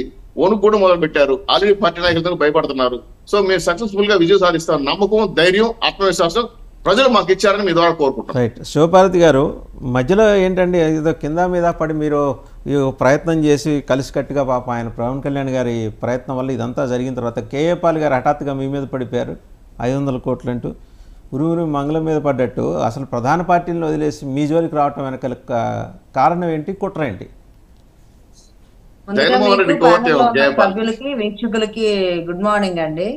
కేఏ పాల్ గారు సడన్ గా ఎందుకు గుర్తొచ్చిందో మరి, ఆయన ఎవరు రంగంలో, ఆయన మాటలు కూడా మనం పరిగణలో తీసుకొని దాని గురించి కూడా డిస్కస్ చేసామంటే ఇంకా అసలు అర్థం లేదని కాదు. అంటే నేననేది ఇందులో కాన్స్పిరసీ యాంగిల్ ఏదో ఉంది. ఎందుకంటే ఆయన ప్రధాన పార్టీలను వదిలేసి జనసేన మీద పట్టడం ఏంటి అనేది. ఇప్పుడు ఆయన పడంది ఎవరి మీద? జగన్మోహన్ రెడ్డి గారి మీద పడ్డాడు, చంద్రబాబు గారి మీద పడ్డాడు, బీజేపీ మోడీ గారి మీద, అందరి మీద పడ్డాడు. అయిపోయింది కదా. ఇప్పుడు జనసేన మీద, తర్వాత కమ్యూనిస్టులు వీళ్ళ మీద కూడా వాళ్ళని ఎవరిని వదలకుండా ఆయన ఏదో మాట్లాడుతూ ఉంటాడు పిచ్చేపాటికి. ఆయన మాట్లాడే పిచ్చి మాటలన్నిటికి మనం కూర్చొని దాన్ని అనలైజేషన్ చేసుకోవడం అనేది అర్థం లేదని నేను అనుకుంటాను. ఇది అనాలిసిస్ కాదండి, దీని వెనకాల ఉన్న కాన్స్పిరసీ యాంగిల్ గురించి నేను అడుగుతున్నాను. అది అన్నోళ్ళంతా నిరూపించేవాళ్ళు కదా, వాళ్ళంతా నిరూపించలేదు. నేను ఎక్కడి నుంచి నిరూపిస్తారో నిరూపించమని పోనీ. చిన్న సబ్మిషన్ అమ్మా, కేఏ పాల్ గారికి ఏమైనా ప్యాకేజ్ ఇచ్చారో జగన్మోహన్ రెడ్డి గారు, ఆ విధంగా మాట్లాడమని చెప్పి నాకు డౌట్ ఉంది. ఈ మాట ఆవిడ అంటారేమో చూసాను, ఆవిడ అనలేదు, మీరు అన్నారు అంతే. కేఏ పాల్ గారిని స్పెషల్ గా ఏమన్నా దించారేమో, స్పెషల్ ఫోర్స్ కింద ఆయన ట్రైన్ చేసి అందరూ అయిపోయారు కదా, కేఏ పాల్ కూడా ఎందుకు వదలాలని చెప్పి. సరే, ఆయన విషయం పక్కన పెడితే మొన్న పవన్ కళ్యాణ్ గారు మాట్లాడుతూ తిరుపతి వెంకన్న సాక్షిగా మొదటి బహిరంగ సభ ఏది 14లో జరిగింది. తర్వాత నిన్న బెజవాడ దుర్గమ్మ సాక్షిగా అన్నారు. సరే, ఈ సెంటిమెంట్స్, ఎమోషన్స్, ఈ ఫ్లైరప్ చేయటం ఇవన్నీ బాగానే ఉంటాయి, ఆ టైంకి నచ్చుతుంది. బట్ తిరుపతి వెంకన్న సాక్షిగా చేసిన promises when BJP has given up, రేపొద్దున బెజవాడ దుర్గమ్మ సాక్షిగా ఇచ్చే ప్రామిసెస్ కూడా వాటి మీద కూడా నిలబడుతుంది అనే నమ్మకం ఏముంటుంది? ఇది జనం అడుగుతున్నారండి. ఖచ్చితంగా ఉంటుందండి. 2014లో మేము పోటీ చేయకపోవడం, మాకు అధికారంలో భాగం లేకపోవడం, దానివల్ల మేము కొన్ని చేయలేకపోవచ్చు. ఇప్పుడు అలాంటి పరిస్థితి రాదు. పవన్ కళ్యాణ్ గారు ఉంటారు కాబట్టి ఇప్పుడు పొత్తు అసాధ్యం అన్న విషయాన్ని సాధ్యం చేశారు. మోదీ గారు లాంటి వాళ్ళని ఒప్పించగలిగి పొత్తుకి ఒప్పుకునేలా చేసినప్పుడు మరి రాష్ట్రానికి కావాల్సిన ప్రయోజనాలు తెచ్చుకోవడంలో విఫలం అవుతారని మేమైతే అనుకోం. పవన్ కళ్యాణ్ గారు ఎక్కడ ఆయన ఉంటే అక్కడ మంచి విషయాలు జరగడానికి స్కోప్ ఎక్కువ ఉంటది. మేము పవర్లో అంటే ఇప్పుడు వరకు అధికారం దిశగా మేమేమి అడుగులు వేయలేదు. ఇదే 24 ఎలక్షన్ చాలా కీలకం జనసేనకు కానీ, రాష్ట్రానికి కానీ, అన్ని పార్టీలకు కానీ. సో జగన్మోహన్ రెడ్డి గారిని గద్దె దించిన తర్వాత, కూటమి ప్రభుత్వం ఏర్పాటు చేసిన తర్వాత కూటమి తరపు నుంచి బీజేపీ కూడా ఒక పార్ట్ ఆఫ్ ద పవర్ కాబట్టి ఖచ్చితంగా అంటే బీజేపీ పవర్ లో ఉన్నప్పుడు వాళ్ళు కూడా పార్ట్ ఆఫ్ ద పవర్ అయినప్పుడు రాష్ట్రానికి సంబంధించిన నిధులు కానీ రాష్ట్ర ప్రయోజనాలు కానీ ఆపుతారని నేనైతే అనుకోనండి. ఎందుకంటే ఇప్పుడైనా పవర్ లో లేకపోయినా జగన్మోహన్ రెడ్డి గారు వెళ్ళి అడిగి తీసుకొచ్చుకునే విధానాన్ని బట్టి ఉంటది. వాళ్లే ప్రస్తావించకుండా వాళ్ళంతటా వాళ్ళు రాష్ట్రానికి కేటాయించిన ఎన్నో నిధులను మురగపెట్టేశారు వీళ్ళు తెచ్చుకోవడం చేతగాక. అంటే వాళ్ళు 60% ఇస్తే 40% స్టేట్ గవర్నమెంట్ కట్టుకోవాల్సింది కట్టుకునే సామర్థ్యం లేక 40% పే చేయలేక 60% ఇచ్చే నిధుల్ని ఎన్నో ఎన్నో ఎన్నో నిధుల్ని దుర్వినియోగం మురిగిపోయేలాగా చేసుకున్నారు జగన్మోహన్ రెడ్డి. సో అలాంటి పరిస్థితి రేపు కూటమి అధికారంలో ఉంటే రాదు. అన్ని రాష్ట్రాల్లాగే మన రాష్ట్రానికి కేటాయించే నిధులను సద్వినియోగం చేసుకోవడం, ఇంకా ఎక్స్ట్రాగా మనం వెనకబడి ఉన్నాం కాబట్టి మనకి ప్యాకేజ్ కింద రావాల్సిన బ్యాలెన్స్లు కానీ ఇంకా మిగతా విషయాల్లో ముందుకు తీసుకెళ్ళడానికి ఇప్పుడు మోదీ గారు చెప్పారు ఐఐటి కాలేజెస్ కానీ హెల్త్ గురించి కానీ ఎడ్యుకేషన్ గురించి కానీ ఎంత డెవలప్ చేశాము అనేది ఆయన మాటల్లోనే వివరించారు క్లియర్ గా. రాష్ట్రానికి ఇన్ని ఇచ్చాము, అవన్నీ ఇంప్లిమెంటేషన్ చేసుకోకపోవడంలో ఎవరిది తప్పు ఉంటది? రాష్ట్ర ప్రభుత్వాన్ని. ఖచ్చితంగా కేంద్ర ప్రభుత్వం అన్ని ఇస్తుంది, దాని ఇంప్లిమెంటేషన్ ప్రాసెస్ తెచ్చుకునేది ఎవరు? రాష్ట్ర గవర్నమెంట్ చేతిలో ఉంటది. వాళ్ళు సరిగ్గా పనిచేయనప్పుడు అవన్నీ నిరుపయోగం అయిపోతుంది. ఇప్పుడు అలాంటి పరిస్థితి రాదంటున్నాను, ఎందుకంటే వాళ్ళు పార్ట్ ఆఫ్ ద పవర్ ఉంటారు, పవన్ కళ్యాణ్ గారు ఉంటారు, తెలుగుదేశం ఉంటుంది. కాబట్టి అందరూ కలిసి ఉన్నప్పుడు ఒక నిర్ణయం ముగ్గురు మీద ఆధారపడి ఉంటది. ఒక్కళ్ళు తీసుకోవడానికి ఏకఛత్రాధిపత్యం చేయడానికి అవకాశం ఉండదు. కాబట్టి ఇక్కడ అభివృద్ధికి ఎక్కువ అవకాశం ఉంది, డెవలప్మెంట్ కి. నియంత్రిత పోకడ అనేది జరిగే అవకాశం. అంటే మీరు విశ్వసిస్తున్నారా తెలుగుదేశం ఒక మేజర్ స్టేక్ హోల్డరు మీ సంఖ్యను ప్రభుత్వంలో ఉన్న తర్వాత వారు మీ నిర్ణయాల్ని స్మాల్ స్టేక్ హోల్డర్స్ నిర్ణయాల్ని పరిగణలోకి తీసుకోవటం, వాటిని అమలు చేయించడం ఇవన్నీ జరుగుతాయని? మీ సంకీర్ణ ప్రభుత్వం మీరు లేకపోవచ్చు, 2014లో సంకీర్ణ ప్రభుత్వం ఏర్పడింది. ఆ రోజు మరి బీజేపీ మంత్రులు తీసుకున్న నిర్ణయాల్ని ఎట్లా దేవర్ పుట్టేసైడ్ అనేది అందరికీ తెలిసిందే. బాహాటంగా సెక్రటరీకి వెళ్ళి కనుక్కుంటే మీకు తెలుస్తుంది. ఆ రోజు అక్కడ పనిచేసిన మాకు తెలుసు, మీ సోర్సెస్ ద్వారా మీరు తెలుసుకోండి, మేము చెప్పింది నమ్మాల్సిన అవసరం లేదు. ఎలా వాళ్ళు కన్వీనియంట్గా పక్కన పడేసేవాళ్ళు. ఇవాళ ఆ నిర్ణయం కలిసి తీసుకుంటాం, కలిసి తీసుకునే క్రమంలో ఎక్కడా ఎటువంటి లోపాలు జరగకుండా నివారిస్తామని మీరు కాన్ఫిడెంట్గా చెప్తున్న తీరుని నేను అప్రిషియేట్ చేస్తూనే తెలుగుదేశం మిమ్మల్ని ఆ పని చేయనిచ్చే అవకాశం ఉందా అని అడుగుతున్నాను. తెలుగుదేశం చేయనిచ్చే అవకాశం అంతకుముందు అలా జరిగింది కాబట్టి తెలుగుదేశం 23కి ఎలాగ పరిమితం అయిందనేది అర్థమైపోయింది కదా. ఇప్పుడు వాళ్ళకు కూడా వాళ్ళ లోపాలు వాళ్ళు సవరించుకుంటారు. ఇంతకుముందు మనం ఎందుకు కొన్ని డినే చేయాల్సి వచ్చింది, వాళ్ళకున్న ఒత్తిడులు అవ్వచ్చు, సాధ్యాసాధ్యాల గురించి కొన్ని విషయాల్లో ఉండొచ్చు. ఆ విభేదించడం వల్ల ఎంత ఏ విధంగా నష్టపోయింది అనేది వాళ్ళకి అర్థమైంది. రాష్ట్రం, ముఖ్యంగా రాష్ట్రం వాళ్ళు అధికారం కోల్పోయిన తర్వాత జగన్మోహన్ రెడ్డి గారు వచ్చిన తర్వాత ఇప్పుడు ఉన్న పరిస్థితులు ఎలా ఉన్నాయి అనేది క్లియర్ గా అర్థమయ్యాక ఈసారి రాష్ట్ర ప్రయోజనాలకు సంబంధించిన ఏ విషయాన్ని వాళ్ళు డినే చేయడానికి అవకాశం ఉండకపోదని నేను విశ్వసిస్తున్నానండి. ఎందుకంటే ఒకవేళ వాళ్ళు డినే చేసినా ఇక్కడ పవన్ కళ్యాణ్ గారు ఉన్నారు, బీజేపీ ఉంది, వీళ్ళు వదిలిపెట్టరు కదా, కంపల్సరిగా చేయాల్సిందే అని కూర్చోబెడతారు. అది అవ్వకపోయినా వాళ్ళకి ఇబ్బందికరంగా ఉన్నా కూడా నిప్పుల మీద కుంపటలాగా వాళ్ళు చేయాల్సిందే, తప్పదు. రైట్, మళ్ళీ మీ దగ్గరకు వస్తుంటే ఒకసారి వేణుగారి దగ్గరికి వెళ్దాం. వేణుగారు, ప్రధానంగా మీ నాయకుడి మీద ఉన్న అభియోగం 5 ఏళ్లలో ఒక్కసారి కూడా మీడియాతో మాట్లాడిన సందర్భం లేదు. ఏది ఎన్నికలు గెలిచిన తర్వాత సంగతి కాదు, ఆయన సిద్ధం సభలో లేకపోతే రేపొద్దున బస్ యాత్రలో వీటిలో జనంతో ఇంటరాక్ట్ ఉంటాయి, కానీ మీడియాకి ముఖం ఎందుకు చాటేస్తున్నారు?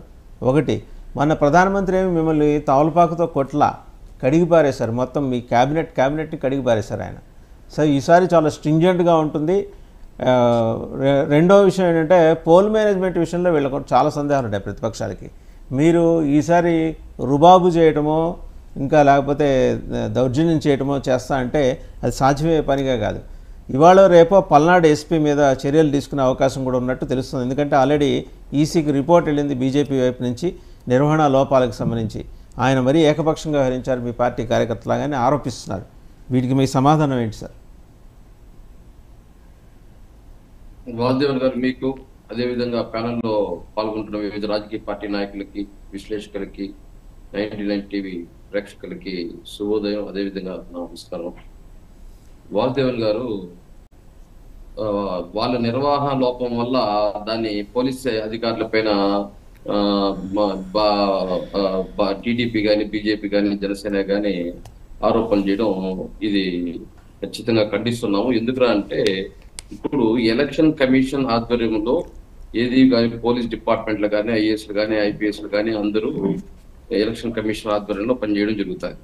జగన్మోహన్ రెడ్డి గారికి ప్రొటెక్షన్ అడగడము, జగన్మోహన్ రెడ్డి గారికి ప్రొటెక్షన్ ఇవ్వడము జరగదు. అది పూర్తిగా ఈ రోజు ఏదైతే ఎలక్షన్ అధికారులు చేతిలోకి వెళ్ళిపోయింది కాబట్టి జగన్మోహన్ రెడ్డి గారి పైన ఆరోపించాలని, జగన్మోహన్ రెడ్డి పైన ఈ అపనిందలు వేయాలని చెప్పే ప్రయత్నం చేస్తున్నారు. కానీ వీళ్ళ నిర్వహణ లోపం వల్ల జరిగిన ఇన్సిడెంట్స్ అవన్నీ కరెక్ట్ గా ప్లాన్ ప్రకారం చేసుకోకుండా వాళ్ళ నిర్వహణ లోపం వల్ల చేసుకున్న కార్యక్రమాలు అవన్నీ. అదేవిధంగా ఈరోజు తెలుగుదేశం పార్టీ కానీ బీజేపీ కానీ జనసేన పార్టీ కానీ ఏదైతే 2014లో కలిసి మళ్ళీ 2024లో 10 సంవత్సరాల తర్వాత ఒక సభను పెట్టి ఆ సభ ద్వారా రాష్ట్ర ప్రజలకు ఏదో ఒక ఇన్ఫర్మేషన్ అనేది ఇస్తారని చెప్పి రాష్ట్ర ప్రజలకు మ్యూట్లోకి వెళ్ళిందండి, ఒకసారి అన్మ్యూట్ చేసుకోండి. వర్గాలు ఏదైతే చూస్తే వీళ్ళు ఏం చేశారంటే హోదా పైన కానీ ఒక స్టాండ్ లేదు, అదేవిధంగా విభజన అంశాలపైన కానీ ఒక స్టాండ్ లేదు, అదేవిధంగా ఏదైతే విశాఖపట్నం స్టీల్ ప్లాంట్ గురించి కూడా ఏమాత్రం ఒక స్టేట్మెంట్ ఇవ్వలేదు, పోలవరం గురించి ఒక స్టేట్మెంట్ ఇవ్వలేదు, అమరావతి ఒకటే రాజధాని ఉంటుంది, కర్నూలులో వీళ్ళు కూడా 2019లో బీజేపీ వాళ్ళు న్యాయ రాజధాని కావాలని అడిగారు.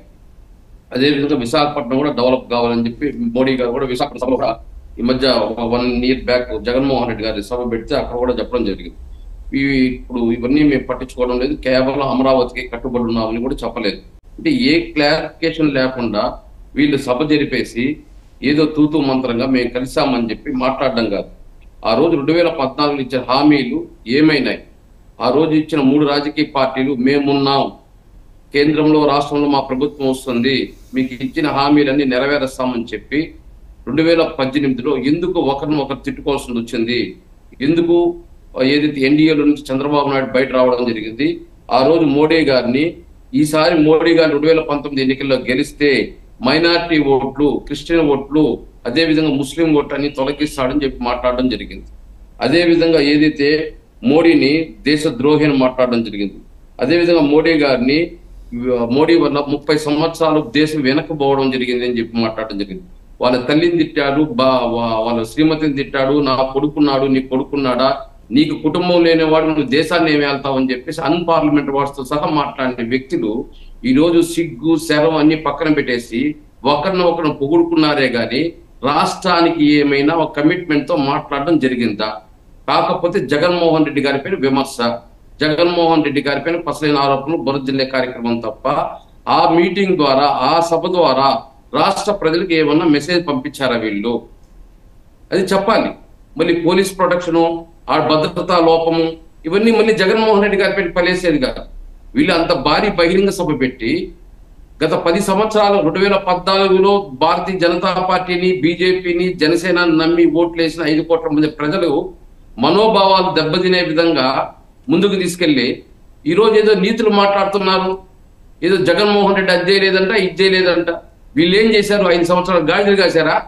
ఆ తర్వాత వచ్చారు, ఒకరినొకరు తిట్టుకున్నారు, మళ్ళీ ఒకరినొకరు పోలుకుంటారు. అంటే వీళ్ళు ఇష్టం, వీళ్ళు పొగిడి మాకు ఓట్లు వేయండి, వీళ్ళు ఆశీర్వదించాలి, వీళ్ళు తిట్టుకొని వీళ్ళు తన్నుకుంటే వాళ్ళకి ఓట్లు వేయకుండా మానేవాలి. కాదండి, మేము ఏం చేయాలో మీ వైసీపీ పార్టీ నిర్ణయిస్తుందా? ఆపన్నా, నువ్వు మాట్లాడే ఆపన్నా. ఎవరితో కలవాలి, ఏం మాట్లాడాలి, ఏ స్క్రిప్ట్ రాయాలి అన్ని మీరు వాసుదేవన్ గారు, ఈ రోజు వీళ్ళు క్లారిఫికేషన్ లేదు. వీళ్ళు కలయిక ఎందుకు కలవాల్సింది వచ్చింది?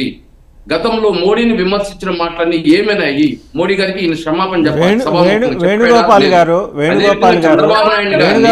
ఒక్క నిమిషం శివపార్తి గారు, ఒక్క నిమిషం అండి. శివపార్తి గారు మీ దగ్గరకు వస్తాను. వేణుగోపాల్ గారు ఒక్క నిమిషం. ఇప్పుడు వాళ్ళు ఏం చేయాలి? ఒక్క నిమిషం వేణు గారు, మీరే వాళ్ళు ఏం చేయాలి, ఎలా పోవాలి, ఎప్పుడు మీటింగ్ పెట్టుకోవాలి, ఎక్కడ పెట్టుకోవాలి, ఇవన్నీ వాళ్ళు మాట్లాడుకుంటారు. వాళ్ళ విషయం రాజకీయ పార్టీలు నడుపుకుంటారు. వాళ్ళు ధర్మసత్రాలు నడపట్లేదుగా. రాజకీయ పార్టీలు నడుపుకుంటున్నారు, మేము రాజకీయం కూడా అదే చేస్తారు. చెప్తున్నాం. నథింగ్ రాంగ్ ఇన్ ఇట్ అండి. మీరు వాళ్ళని ఆ విషయంలో అన్ని రాజకీయ పార్టీలకు ఉంటాయి. మీరు ప్రశ్నిస్తే మేము చేతులు కట్టుకొని సమాధానం చెప్పేది కాదు. మేము ప్రశ్నిస్తే కూడా మీరు కూడా చేతులు కట్టుకొని సమాధానం చెప్పాలి. మీరేం అతిథులు గారు, మీరు కూడా ఒక పార్టీ పెట్టుకున్నారు, ప్రజలకు సమాధానం చెప్పాలి. ఈరోజు కాంగ్రెస్ పార్టీ కానీ కమ్యూనిస్టులు కానీ అన్ని పార్టీలు అడుగుతున్నాయి, మేమే కాదు అన్ని రాజకీయ పార్టీలు అడుగుతున్నాయి. మీ కలయిక దేనికి కలిసారో చెప్పలేకపోతున్నారు. ఎందుకు? ఈరోజు మోడీని అంత విమర్శించారు, చంద్రబాబు నాయుడు విమర్శించారు, పవన్ కళ్యాణ్ విమర్శించుకున్నారు, ఒకరినొకరిని తిట్టుకున్నారు, ఈరోజు ఒకరినొకరిని కూడుకుంటున్నారు. అంతా మీ ఇష్టమేనా? కలవడం మీ ఇష్టమే, తన్నుకు సాగడం మీ ఇష్టమే. మళ్ళీ వస్తాను. భాను గారు ఒకసారి మాట్లాడతారు. ఒక నిమిషం శివపార్వతి గారు. మేము అడిగేది ఒకటే. అదే భాను గారే మీ దగ్గర సమాధానం చెప్తానికి వస్తున్నారు. ఆయన he wants to talk to you. Bhanu గారు, ఆయన అడిగిన ప్రశ్న ఏంటంటే, మాకు లేని బాధ ఆయనకి ఎందుకండి? అవును సార్, కట్టులతో తరుముకున్నారు సార్, చెప్పులు వేసుకున్నారు సార్. తెలుగుదేశం పార్టీ నాయకులు చెప్పులతో కొట్టుకున్నారు, కట్టులతో తరుముకున్నారు, రకరకాల యుద్ధాలు చేసుకున్నారు. అంటే మీకు బాధ అంటే మీది రాజకీయ పార్టీ, మీది రాజకీయ పార్టీ, మీరు విమర్శించేది కాదు. మిమ్మల్ని మీరు విమర్శించేది కాదు. మీరు కలకి ఏందో చెప్పండి. మీరు ఇచ్చిన హామీలు ఎంతవరకు నెరవేర్చారు? మిమ్మల్ని ఆశీర్వదించడానికి మళ్ళీ మమ్మల్ని ఆశీర్వదించడం ముందుకు వస్తున్నారు. మీరు ఏం చేశారు 10 ఏళ్ళుగా? ఒక్క నిమిషం అలా కాదండి. ఒక నిమిషం భాను గారిని మాట్లాడండి. భాను గారు మాట్లాడతారు. ఒక నిమిషం. ఎన్నికలకు పోవాలని తప్ప వేణుగారు, భాను గారు మాట్లాడతారు. ఒక్క నిమిషం మీరే మాట్లాడిన తర్వాత భాను గారు మాట్లాడతారు. భాను గారు, మా 3 పార్టీ నాయకులకి కార్యకర్తలకి లేని అభ్యంతరం, బాధ వీళ్ళకి ఎందుకు వస్తుందో మాకు అర్థం కావట్లేదు. మేము ముగ్గురు కలిసాం కాబట్టి వారు ఓడిపోయేది ఖాయము. సిద్ధం అంటున్నారు. దేనికి సిద్ధం? మీరు ప్రజలు మిమ్మల్ని ఇంటికి పంపించడానికి సిద్ధంగా ఉన్నారు. ఆంధ్రప్రదేశ్ రాష్ట్ర ప్రజలు దానికి భయపడిపోతున్నారు. మొన్న జరిగినటువంటి సమావేశం పరిణామాలు ఎలా ఉన్నాయంటే, తాడేపల్లి ప్యాలెస్ నుండి ముఖ్యమంత్రి గారికి, ఆపద్ధర్మ ముఖ్యమంత్రి గారికి నిద్ర రాలేదు. సోకాల్డ్ వైసీపీ నాయకులకి నిద్ర రాలేదు. ఎందుకంటే వాళ్ళకి ముందే తెలుసు అధికారంలోకి రాము అని. నేను మళ్ళీ ఖచ్చితంగా చెప్తున్నా, ఈరోజు ఆంధ్రప్రదేశ్ ప్రజలు ఏ విధంగా వీళ్ళు ఓటు అడుగుతారు చెప్పండి? జగన్మోహన్ రెడ్డి గారు ఈ 5 సంవత్సరాల కాలంలో మీరు ఏం చేశారని ఆంధ్రప్రదేశ్ రాష్ట్ర ప్రజలకి? అవినీతి ప్రదేశ్ గా మార్చినందుక, అరాచక ప్రదేశ్ గా మార్చినందుక, అప్పుల ప్రదేశ్ గా మార్చినందుక, పూర్తిగా ఆంధ్రప్రదేశ్ అంధకార ప్రదేశ్ గా మార్చినందుక. 2019లో ఈ రాష్ట్ర ప్రభుత్వ అప్పు దాదాపు 3,35,000 కోట్ల రూపాయలు ఉంది. ఈ రోజు ఎంత అండి? దాదాపు 12 లక్షల కోట్ల రూపాయలు అప్పు చేశారు.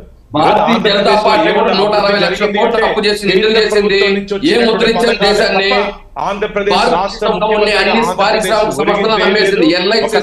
సీఎం గా ఒక స్టిక్కర్ సీఎం గా జగన్మోహన్ రెడ్డి గారు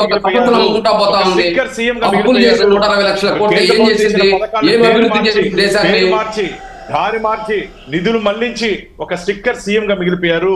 రాబో రోజుల్లో ప్రజాక్షేత్రంలో ఈయనే కాదు బటన్ నొక్కేది, మన ముఖ్యమంత్రి గారు కదా బటన్ నొక్కేది. ఆంధ్రప్రదేశ్ ప్రజలు కూడా మే 13 బటన్ నొక్కి ఈ రాష్ట్ర ప్రభుత్వాన్ని ఇంటికి పంపించే రోజు దగ్గరలోనే ఉంది. వెయిట్ చేయండి. మాకు లేని బాధ మీకు ఎందుకు?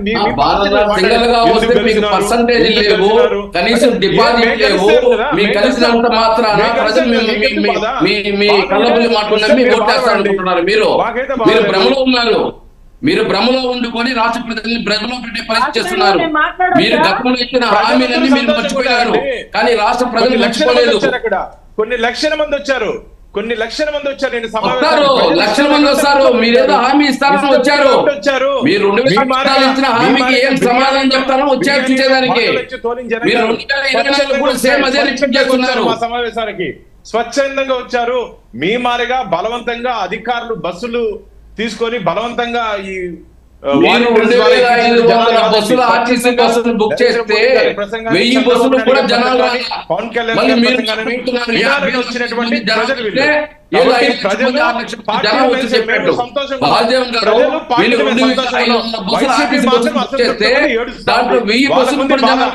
ముగ్గురు కలిసి మళ్ళీ వీళ్ళు జనాలు వచ్చి వీళ్ళు సక్సెస్ చేశారని చెప్పి పబ్లిసిటీ చేసుకుంటున్నారు.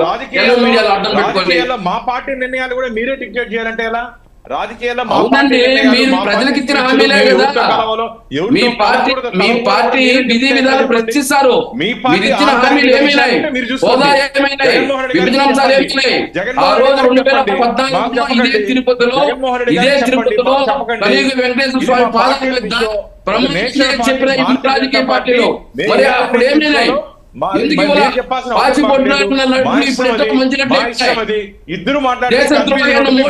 మంచి ద్రోహి మంచివాడు ఎత్తైపోయాడు. ఇప్పటికన్నీ సమాధానం చెప్పాలి రాష్ట్ర ప్రజలకి. విమర్శించుకునేది మీరే, కన్నుకునేది మీరే.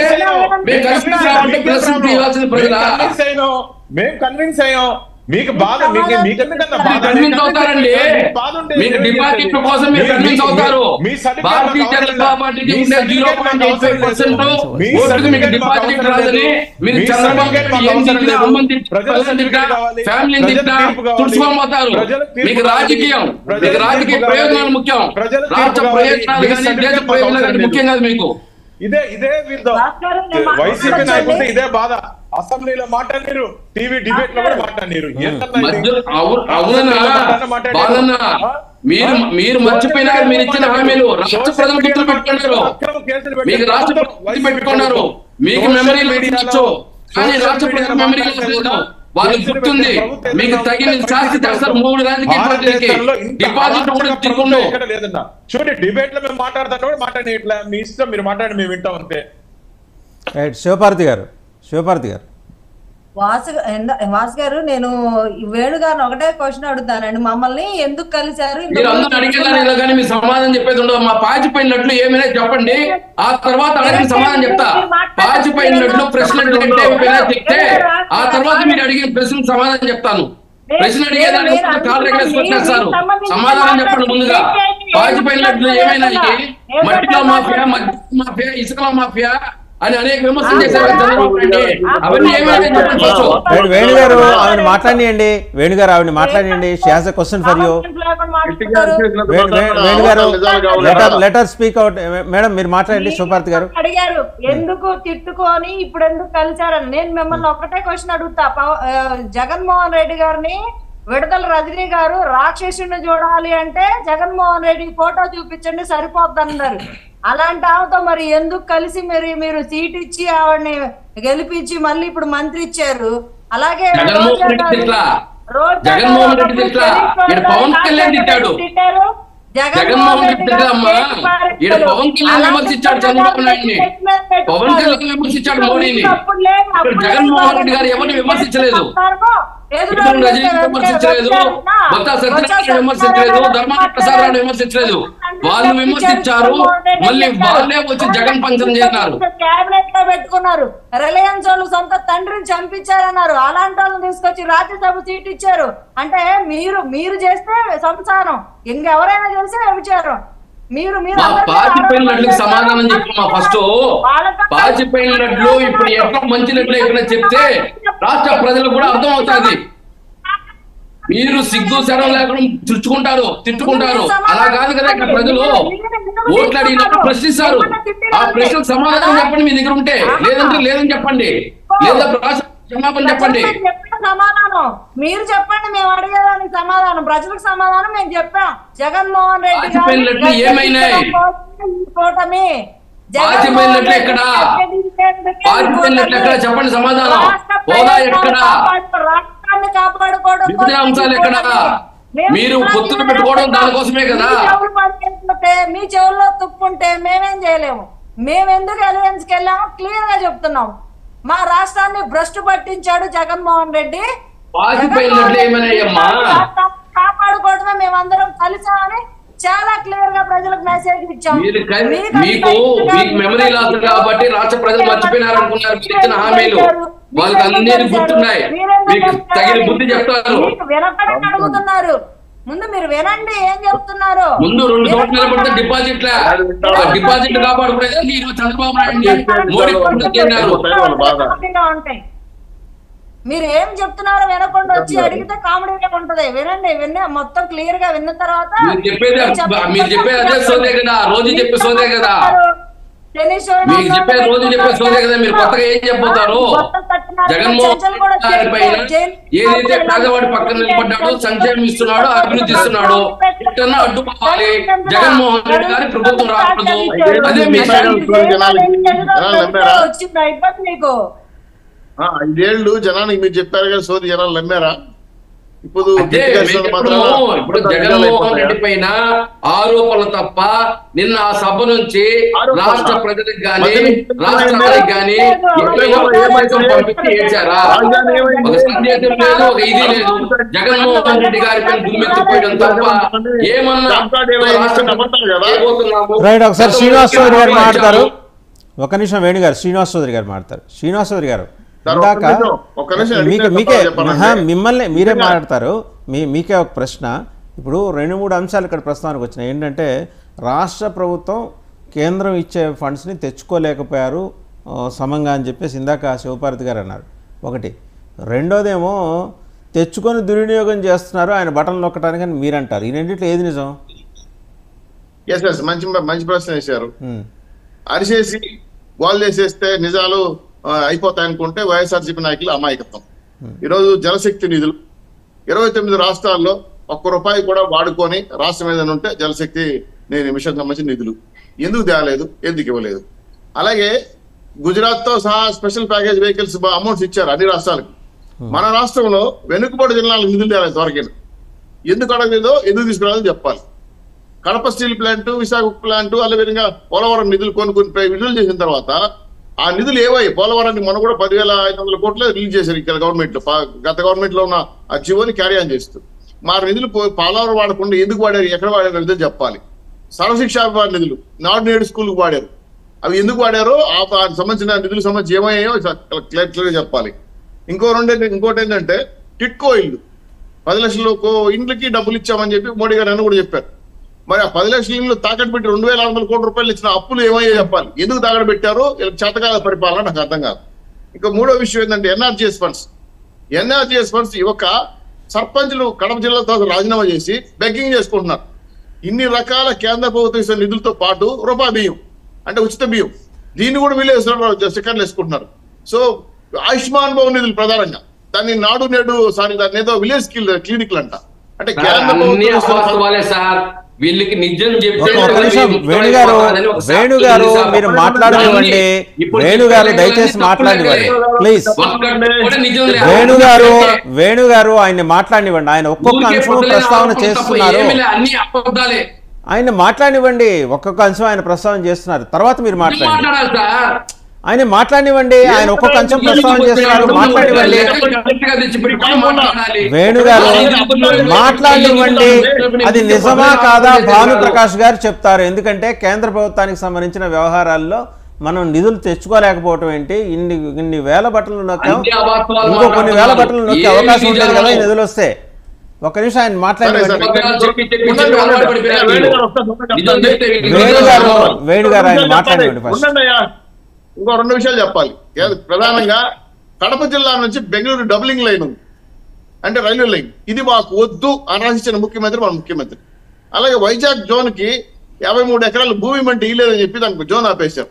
ఇన్ని రకాల కేంద్ర ప్రభుత్వం నిధులు ఇస్తాయి కాకుండా, మీకు రెగ్యులర్ గా వచ్చే నిధులు కాకుండా టోటల్ గా 11,50,000 కోట్ల అప్పులు. ఇవన్నిటికి ఇప్పుడు లెక్కలేవు కదా. ఇవి అడిగితే మీరు అరిచేసి గోల్ చేసేస్తే సబ్జెక్ట్ పక్క వెళ్ళిపోతుంది. నేను అడిగిన పోదని చెప్పండి.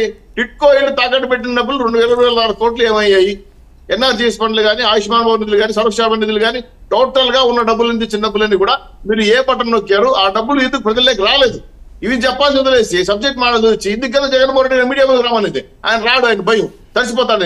ఇటువంటి సిచ్యువేషన్ లో జగన్మోహన్ రెడ్డి గారు మాట్లాడకపోయినా కనీసం అధికార ప్రతినిధులను కూర్చొని ఇదో కేంద్ర ప్రభుత్వం నిధులు వచ్చాయి, మేము చేసాము, మీ అప్పులు నేను చేసాము, ఈ అప్పులు తీసుకుని పలానా ఖర్చు పెట్టాం, మీరు చెప్పండి 5 ఏళ్లలో అప్పులు చేసిన డబ్బులు ₹1 అయినా ఒక బాత్రూమ్ కట్టా చెప్పండి మీరు.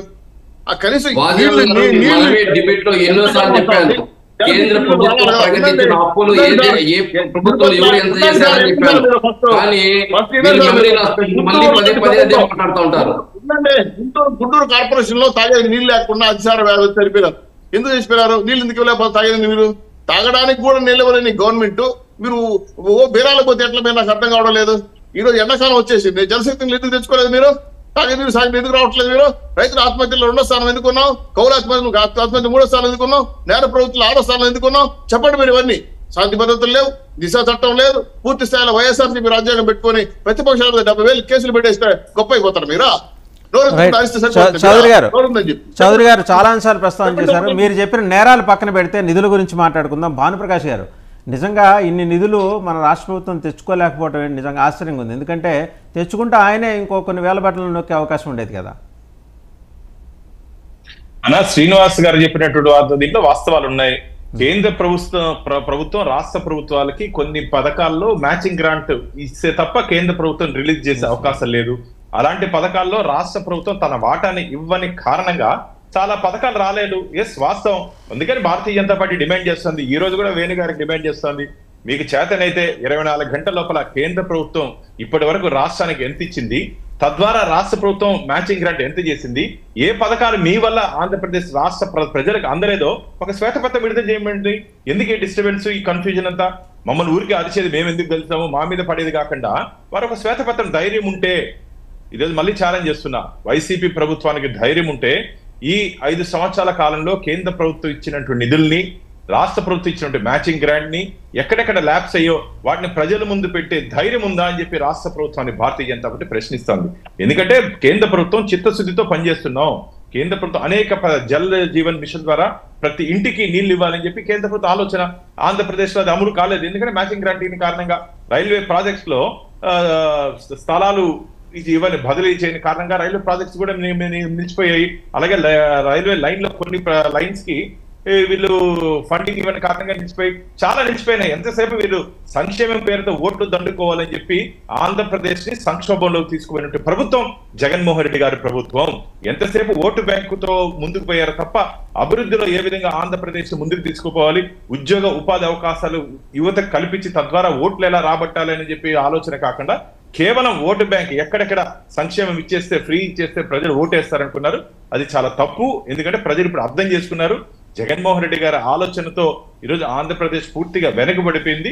దాదాపు దీన్ని మళ్ళా ముందుకు తీసుకురావాలంటే చాలా సమయం పడుతుంది. కాబట్టి ఆంధ్రప్రదేశ్ ప్రజలు రావాలి జగన్, కావాలి జగన్ అని చెప్పి 2019లో తీర్పిచ్చినటువంటి ఆంధ్రప్రదేశ్ ప్రజలు మాకు వద్దు ఈ జగన్మోహన్ రెడ్డి గారి పరిపాలన అని చెప్పి ఒక నిర్ణయానికి రావడం జరిగింది. నేను మళ్ళీ చెప్తున్న వైసీపీ నాయకులకి, దయచేసి మీ పాలసీలు, మీ పర్ఫార్మెన్స్ ఏదైనా ఉంటే మీరు చేసుకోండి తప్ప ప్రతిపక్షాల మీద పడి మీరెందుకు గెలిచారు, మీరెందుకు ఆ రోజు తిట్టుకున్నారు, ఈ రోజు గెలిచిపోయారని చెప్పి మమ్మల్ని ప్రశ్నించేది కాకుండా మిమ్మల్ని మీరు ప్రశ్నించుకోండి. 5 సంవత్సరాలు ప్రజలు ఇచ్చినటువంటి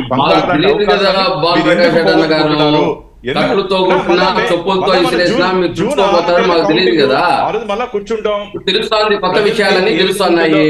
ఆ రోజు తొడగొట్టుకున్నారు, మీసాలు తిప్పుకున్నారు, ఈ రోజు కలిసి వస్తున్నామన్నారు. ఓకే, రెడీ, మేము కాదని చెప్పలేదు.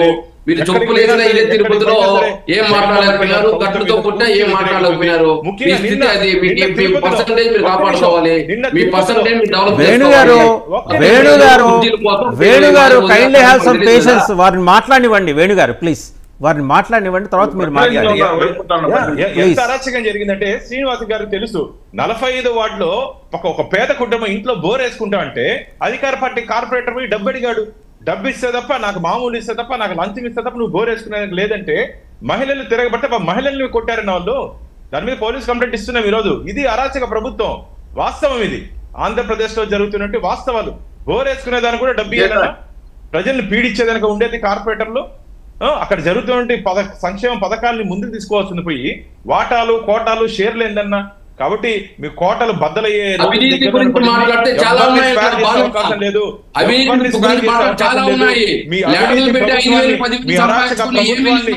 అవినీతి అరాచక ప్రభుత్వాన్ని ప్రజలు ఎంత మాట్లాడినా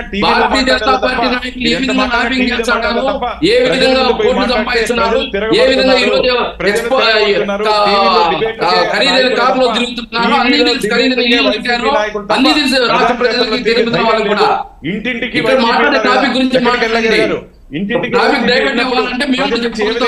వచ్చింది మీకు. ఒక్కసారి ఆలోచించండి, ఆత్మ పరిశీలన చేసుకోండి. మీకు ఇంకా మాట్లాడారు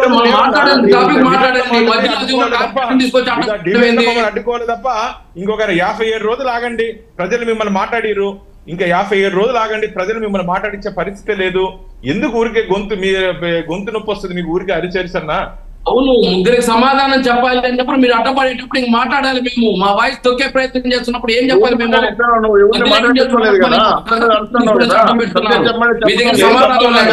ఏం చెప్తున్నారు? మీరు ప్రజలను తొక్కేస్తున్నారు, మీరు ప్రజలను తొక్కేస్తున్నారు. అవినీతి గురించి మాట్లాడాలంటే తిరుపతిలో ప్రజలకు తెలుసు. ఏ విధంగా ఖరీదైన భవనాలు కట్టుకొని ఖరీదైన కార్లో తిరుగుతున్నారు, ఏ విధంగా వెంకటేశ్వర అర్థం పెట్టుకొని టికెట్ అమ్ముకుంటున్నారు, అన్ని తెలుసు. అవన్నీ మాట్లాడుకోలేదు.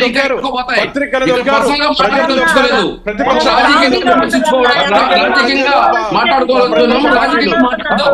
మీ అరాచకానికి అంతే లేదు, మీ అరాచకానికి అంతే లేదు. దెయ్యాలు వేదాలు ఇక్కడ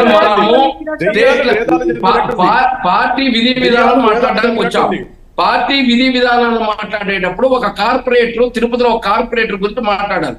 అవి వాస్తవాలు నాకు తెలియదు కాబట్టి నేను మాట్లాడదలుచుకున్నాను.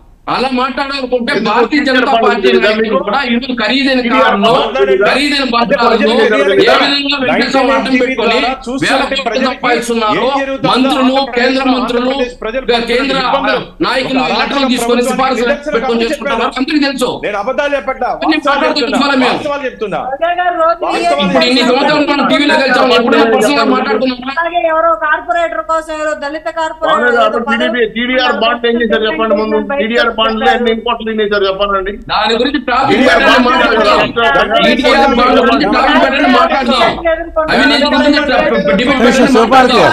శివపార్తి గారు నేను మీ దగ్గరకు వస్తాను. ఒక్క నిమిషం, భానుగారిని కంప్లీట్ చేయండి. శివపార్తి గారు వస్తా, భానుగారు ఒక ఇష్యూ రైజ్ చేస్తున్నారు, ఆయన్ని కంప్లీట్ చేయండి, మీ దగ్గరకు వస్తానండి. నా వెనకాల వెంకటేశ్వర స్వామి ఉన్నారు. ఈ 6 నెలల కాలంలో తిరుమల తిరుపతి దేవస్థానం నిధులు 1700 కోట్ల ఇంజనీరింగ్ వర్క్స్ ఇస్తే ఇక్కడ ఉన్నటువంటి టీటీడీ చైర్మన్, స్థానిక ఎమ్మెల్యే 10% కమిషన్ తీసుకున్నారు. కాంట్రాక్టర్ దగ్గర మేము ప్రూవ్ చేస్తాం. 10% దేవుడి డబ్బు కూడా వదలట్లేదు మీరు. ల్యాండ్ లో, శాండ్ లో, మైండ్ లో కాకుండా వెంకటేశ్వర స్వామి డబ్బు కూడా కమిషన్ రూపంలో తీసుకున్న పార్టీ చాలా వైల్డ్ ఎలిగేషన్ చేస్తున్నారు భానుగారు.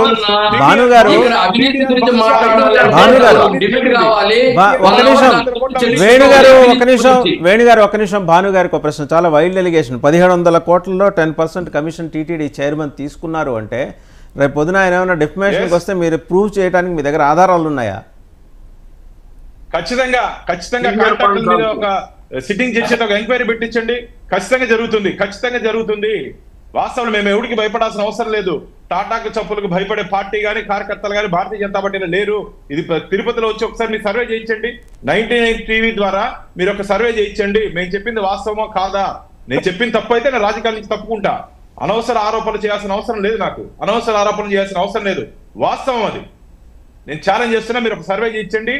ప్రజల కాంటాక్ట్లు కానీ భయపడ్డే ఈ రౌడీజానికి నాయకత్వం భయపడే వాళ్ళు చెప్పకపోవచ్చాము, కానీ మీరు ఒక సర్వే చేయించండి. మీరు వచ్చి పర్సనల్గా మాట్లాడండి. ఖచ్చితంగా చెప్తారు. ఖచ్చితంగా ఎక్కడెక్కడ ఎంతెంత తీసుకున్నారో, సివిల్ వర్క్స్ లో 10%, రోడ్ వర్క్స్ లో 15% తీసుకున్నారని చెప్పి కాంట్రాక్టర్స్ చెప్తున్నారు. వారి బాధని నేను చెప్తున్నా. కాంట్రాక్టర్స్ నాతో చెప్పినట్టు బాధనే మీ ద్వారా నేను ఆంధ్రప్రదేశ్ రాష్ట్ర ప్రజలకి, శ్రీవారి భక్తులకి తెలియజేసుకుంటున్నా. వాసుదేవన్ గారు, భారతీయ జనతా పార్టీ కర్ణాటకలో కూడా 40% ఏదైతే కమిషన్ తీసుకుంటుంది అందుకనే ఓడిపోయిందని కూడా చెప్పారు. అవన్నీ వాస్తవాలా? తీసుకున్నారు కాబట్టి మీరు కూడా ఓడిపోతారా అని అంగీకరిస్తారా? దానికి ఆరోపణ చేస్తారండి. రైట్. ఇప్పుడు మీరు తీసుకుంటున్నారు కాబట్టి వేణు గారు డిప్యూటీ సీఎం క్యాడర్ వ్యక్తిని 40% డిప్యూటీ అధ్యక్షుడు, ఉపాధ్యక్షుడు 40% కమిషన్ అడిగారని మరి విమర్శలు వచ్చాయి. అవన్నీ నమ్ముతామంటారా? ఆంధ్రప్రదేశ్ అంతా అవినీతే. రెవెన్యూ ఆఫీస్ లో, ఆర్టీఓ ఆఫీస్ లో, పోలీస్ స్టేషన్ లో కూడా కమిషన్ తీసుకుంటున్నారు. మీరు పోలీస్ స్టేషన్ లో కూడా కమిషన్. అవినీతి గురించి మాట్లాడుతుంటే ఒకరి పైన వేసుకుంటే ఇది ఎక్కడికో వెళ్తాది. భారతీయ జనతా పార్టీ అవినీతి గురించి మాట్లాడితే భారతీయ జనతా పార్టీ ఇప్పుడు ఎక్కడ ఈవీఎంని, సిబిఐని, ఈడీని అడ్డం పెట్టుకొని అధికారం చలాయిస్తుంది. ఇవన్నీ మాట్లాడాలంటే ఎక్కడికో పోతాయి. టాపిక్ డైవర్ట్ అయిపోయింది. ఇప్పుడు సభ గురించి మాట్లాడతా నువ్వు టాపిక్ డైవర్ట్ చేసి అవినీతి గురించి మాట్లాడుతుంటే ఎన్నో ఉన్నాయి. ఎంక్వైరీ అయిపోతున్నాం. ఎవరిని వదిలే ప్రసక్తే లేదు. ఎక్కడెక్కడ ఎవరెవరు లంచాలు తీసుకున్నారో, ఎవరు జోబులు నింపుకున్నారో అందరూ కటకటాలు పాలయ్యే అవకాశం ఉంది. వీరికి సహకరించినట్టు అధికారులు కూడా, రాజకీయ నాయకులకి ప్రత్యక్షంగా పరోక్షంగా సహకరించే అధికారులు కూడా నాకు చాలా గౌరవం ఇండియన్ అడ్మినిస్ట్రేటివ్ సర్వీస్ ఐఏఎస్ అంటే. కానీ ఇక్కడ అధికార పార్టీ సర్వీస్ గా మారిపోయారు. ఇండియన్ పోలీస్ సర్వీస్ ఇక్కడ పొలిటికల్ సర్వీస్ గా మారిపోయింది. మీరందరూ జాగ్రత్త. రాబో రోజుల్లో మీరు అధికార పార్టీకి పనిచేసిన విధానాల మీద ఖచ్చితంగా ఎంక్వైరీ జరుగుతుంది. మీరు కూడా భాగంగా మీరు ఉన్నారు కాబట్టి ఎవరు తప్పించుకునే అవకాశం లేదు. దానికే భయపడలా. ఇలాంటి కాంగ్రెస్ సోనియా గాంధీని ఎదిరించాడు మా నాయకుడు. ఇలాంటి తాటా చెప్పడంతా భయపడతాడా? మీకు ఈ రాష్ట్రంలో బుద్ధి, కేంద్రంలో బుద్ధిల కోసం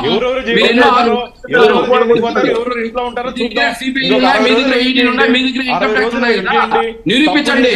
ఎవరిని వదిలే ప్రసక్తే లేదు. తప్పు చేసిన వాళ్ళు ఎవరు వదిలే ప్రసక్తే లేదు. మేమైతే వదిలే ప్రసక్తే లేదు. మేము కూడా అదే చెప్తున్నాం. తప్పు చేస్తుంటే పంపించుకోండి, అరెస్ట్ చేయించుకోండి. ఈ రోజు భారతదేశంలో దాదాపు 5,000 మంది పైన మీరు తప్పుడు పెట్టి జైలు పెట్టలేదా? మీ పార్టీ కట్టుకోవాలి లేదా మీకు లొంగిపోవాలి? మిమ్మల్ని స్వీకరించే పరిస్థితుల్లో లొంగిపోవాలి. ప్రజలు మిమ్మల్ని స్వీకరించే పరిస్థితుల్లో లేరు. ఎందుకు ఉదయంగా లేచి బాధపడతారు? ఉదయంలో ఎందుకు ఊరికి ఒకసారి రామనాథ్ గారు మాట్లాడతారు. మీ ఆరోపణ రాష్ట్ర ప్రజలు ఖచ్చితంగా టీటీడీ అంశం మీద వేణు గారు మీరు ఎందుకు కలిశారు?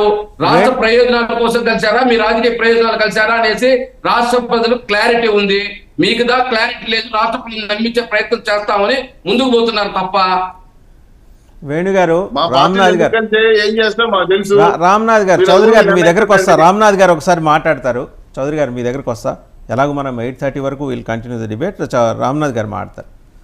రామ్నాథ్ గారు, నేనేమంటే ఈ ఆరోపణలు ఈరోజు వాళ్ళు చేసుకునేది కదా. వాళ్ళు అవినీతి చేసినారని వీళ్ళు అవినీతి చేసినారని వాళ్ళు 30% కమిషన్, వీళ్ళు 40% కమిషన్, వీళ్ళు అప్పులు చేసినారు, వాళ్ళు అప్పులు చేసినారు. నేనేమంటానంటే ఇప్పుడు మనకు డెట్ జీడీపీ రేషియో ఉంటుంది. ఆర్థిక అంశాల్లో మనం రాజకీయ ఆరోపణలు చేసేటప్పుడు అది రాళ్ళేయడం లాగానే చూడాలి తప్ప అక్కడ ఎఫ్ఆర్బిఎం ఒక చట్టం ఉంటుంది. దాని ప్రకారం అన్ని రాష్ట్రాలకు ఏ విధమైనటువంటి హక్కులు ఉంటాయో ఆంధ్రప్రదేశ్కు అదే హక్కులు ఉంటాయి తప్ప ఆంధ్రప్రదేశ్కు ఒక్కదానికి ప్రత్యేకమైనటువంటి హక్కులు ఉండవు అప్పులు చేసేటువంటి విషయాల్లో. ఖచ్చితంగా అక్కడ మనకు చట్టము, కేంద్ర ప్రభుత్వము, తర్వాత ఫినాన్స్ కమిషను, ఆర్బీఐ ఇలాంటి ఎన్నో గైడ్లైన్స్ ఉంటాయి కాబట్టి ఆర్థిక అంశాల్లో ఏదో జగన్మోహన్ రెడ్డి పోయి అడుగుతానే ఆడ కాగితం పెడతానే అప్పిచ్చేటువంటి అవకాశాలు ఉండవు. దానికి ఒక ప్రోటోకాల్, ఒక ప్రొసీజర్ ఉంటుంది. నేను ఇంకా ఆనెస్ట్గా చెప్పాలంటే ఈరోజు మంగళవారం దాదాపుగా మన దేశ చరిత్రలోనే ఒకే రోజు 50,000 కోట్ల రూపాయల అప్పులకు ఈరోజు 17 రాష్ట్రాలు వెళ్తున్నాయి. ఈరోజు హెడ్లైన్స్ చూడండి కావాలంటే. అంటే ఏదో ఒక ఆంధ్రప్రదేశ్ రాష్ట్రం ఒక్కటే అప్పులకు వెళ్తున్నట్టుగా మనం చర్చ చేయడం అనేది కరెక్ట్ కాదు. ఇక్కడ చూడాల్సింది ఏంటంటే కేంద్రం కూడా డెట్ జీడీపీ రేషియో, కేంద్ర డెట్ జీడీపీ రేషియో కూడా దాదాపు 80% మన జీడీపీలో అప్పులు చేయడం జరిగింది. ఒకవేళ అమెరికా, యూకే ఇలాంటి దేశాలు తీసుకుంటే 200%, 150, 160% వాళ్ళ డెట్ జీడీపీ రేషియోలు ఉంటాయి. అంటే ఆ దేశ ఎకానమీకి, ఆ దేశ అవసరాలకు వాళ్ళు చేస్తారు. ఇక్కడ మనకు ఉన్నటువంటి రూల్స్ ప్రకారం మనకు కూడా 40% కంటే డెట్ జీడీపీ రేషియో దాటకూడదు.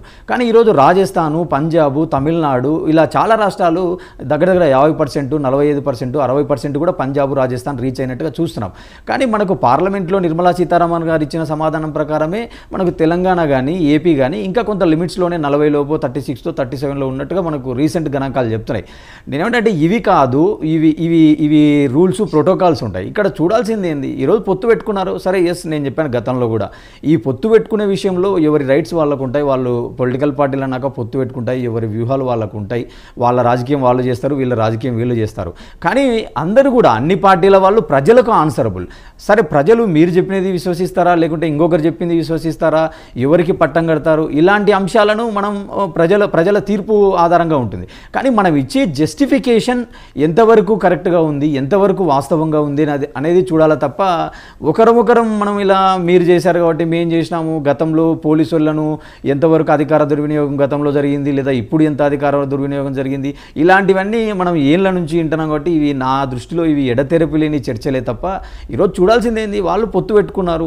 ఈ పొత్తు ఎంతవరకు సక్సెస్ అవుతుంది, ఎంతవరకు ప్రజలు ఆశీర్వదిస్తారు, ఎంతవరకు మనకు అక్కడ వాళ్ళకు మెరిట్స్ ఏంటి, డిమెరిట్స్ ఏంటి అనేటువంటి చర్చల వరకు మేము కన్ఫైన్ అవుతాం తప్ప ఇప్పుడు పార్టీ నాయకుల్లాగా మొత్తం అవినీతి ఇట్లాంటి అంశాలపైన అవి ఒక మనకు వ్యవస్థలు ఉంటాయి, దర్యాప్తు సంస్థలు ఉంటాయి, వాళ్ళు బయట పెడతారు. ఇప్పుడు ఆరోపణలు వచ్చినప్పుడు అడగండి, డిమాండ్ చేయండి, దర్యాప్తు సంస్థలను ఎంక్వైరీ చేయమనండి. ఆ ఎంక్వైరీ సంస్థలు మనకు నిర్ణయిస్తాయి తప్ప ఏదో వాళ్ళ ఆరోపణలు చేస్తానే మొత్తం జరగలేదు. ఈరోజు చంద్రబాబు నాయుడు గారు 2014 నుంచి 19 వరకు ఉన్నప్పుడు వాళ్ళు ఎన్నో ఆరోపణలు చేసినారు. ఈరోజు చాలా అంశాలపైన దర్యాప్తులు జరుపుతున్నాయి. సరే, మీకు రేపు ఒకవేళ నిజంగా ప్రజలు పట్టం కట్టిన రోజు మీరు దర్యాప్తులు వేస్తారు, మీరు బయట పెట్టేటువంటి అవకాశాలు ఉంటాయి తప్ప ఈరోజు అవి ఎవరు ప్రూవ్ చేయలేరు. వాళ్ళు ప్రూవ్ చేయలేరు, వీళ్ళు ప్రూవ్ చేయలేరు.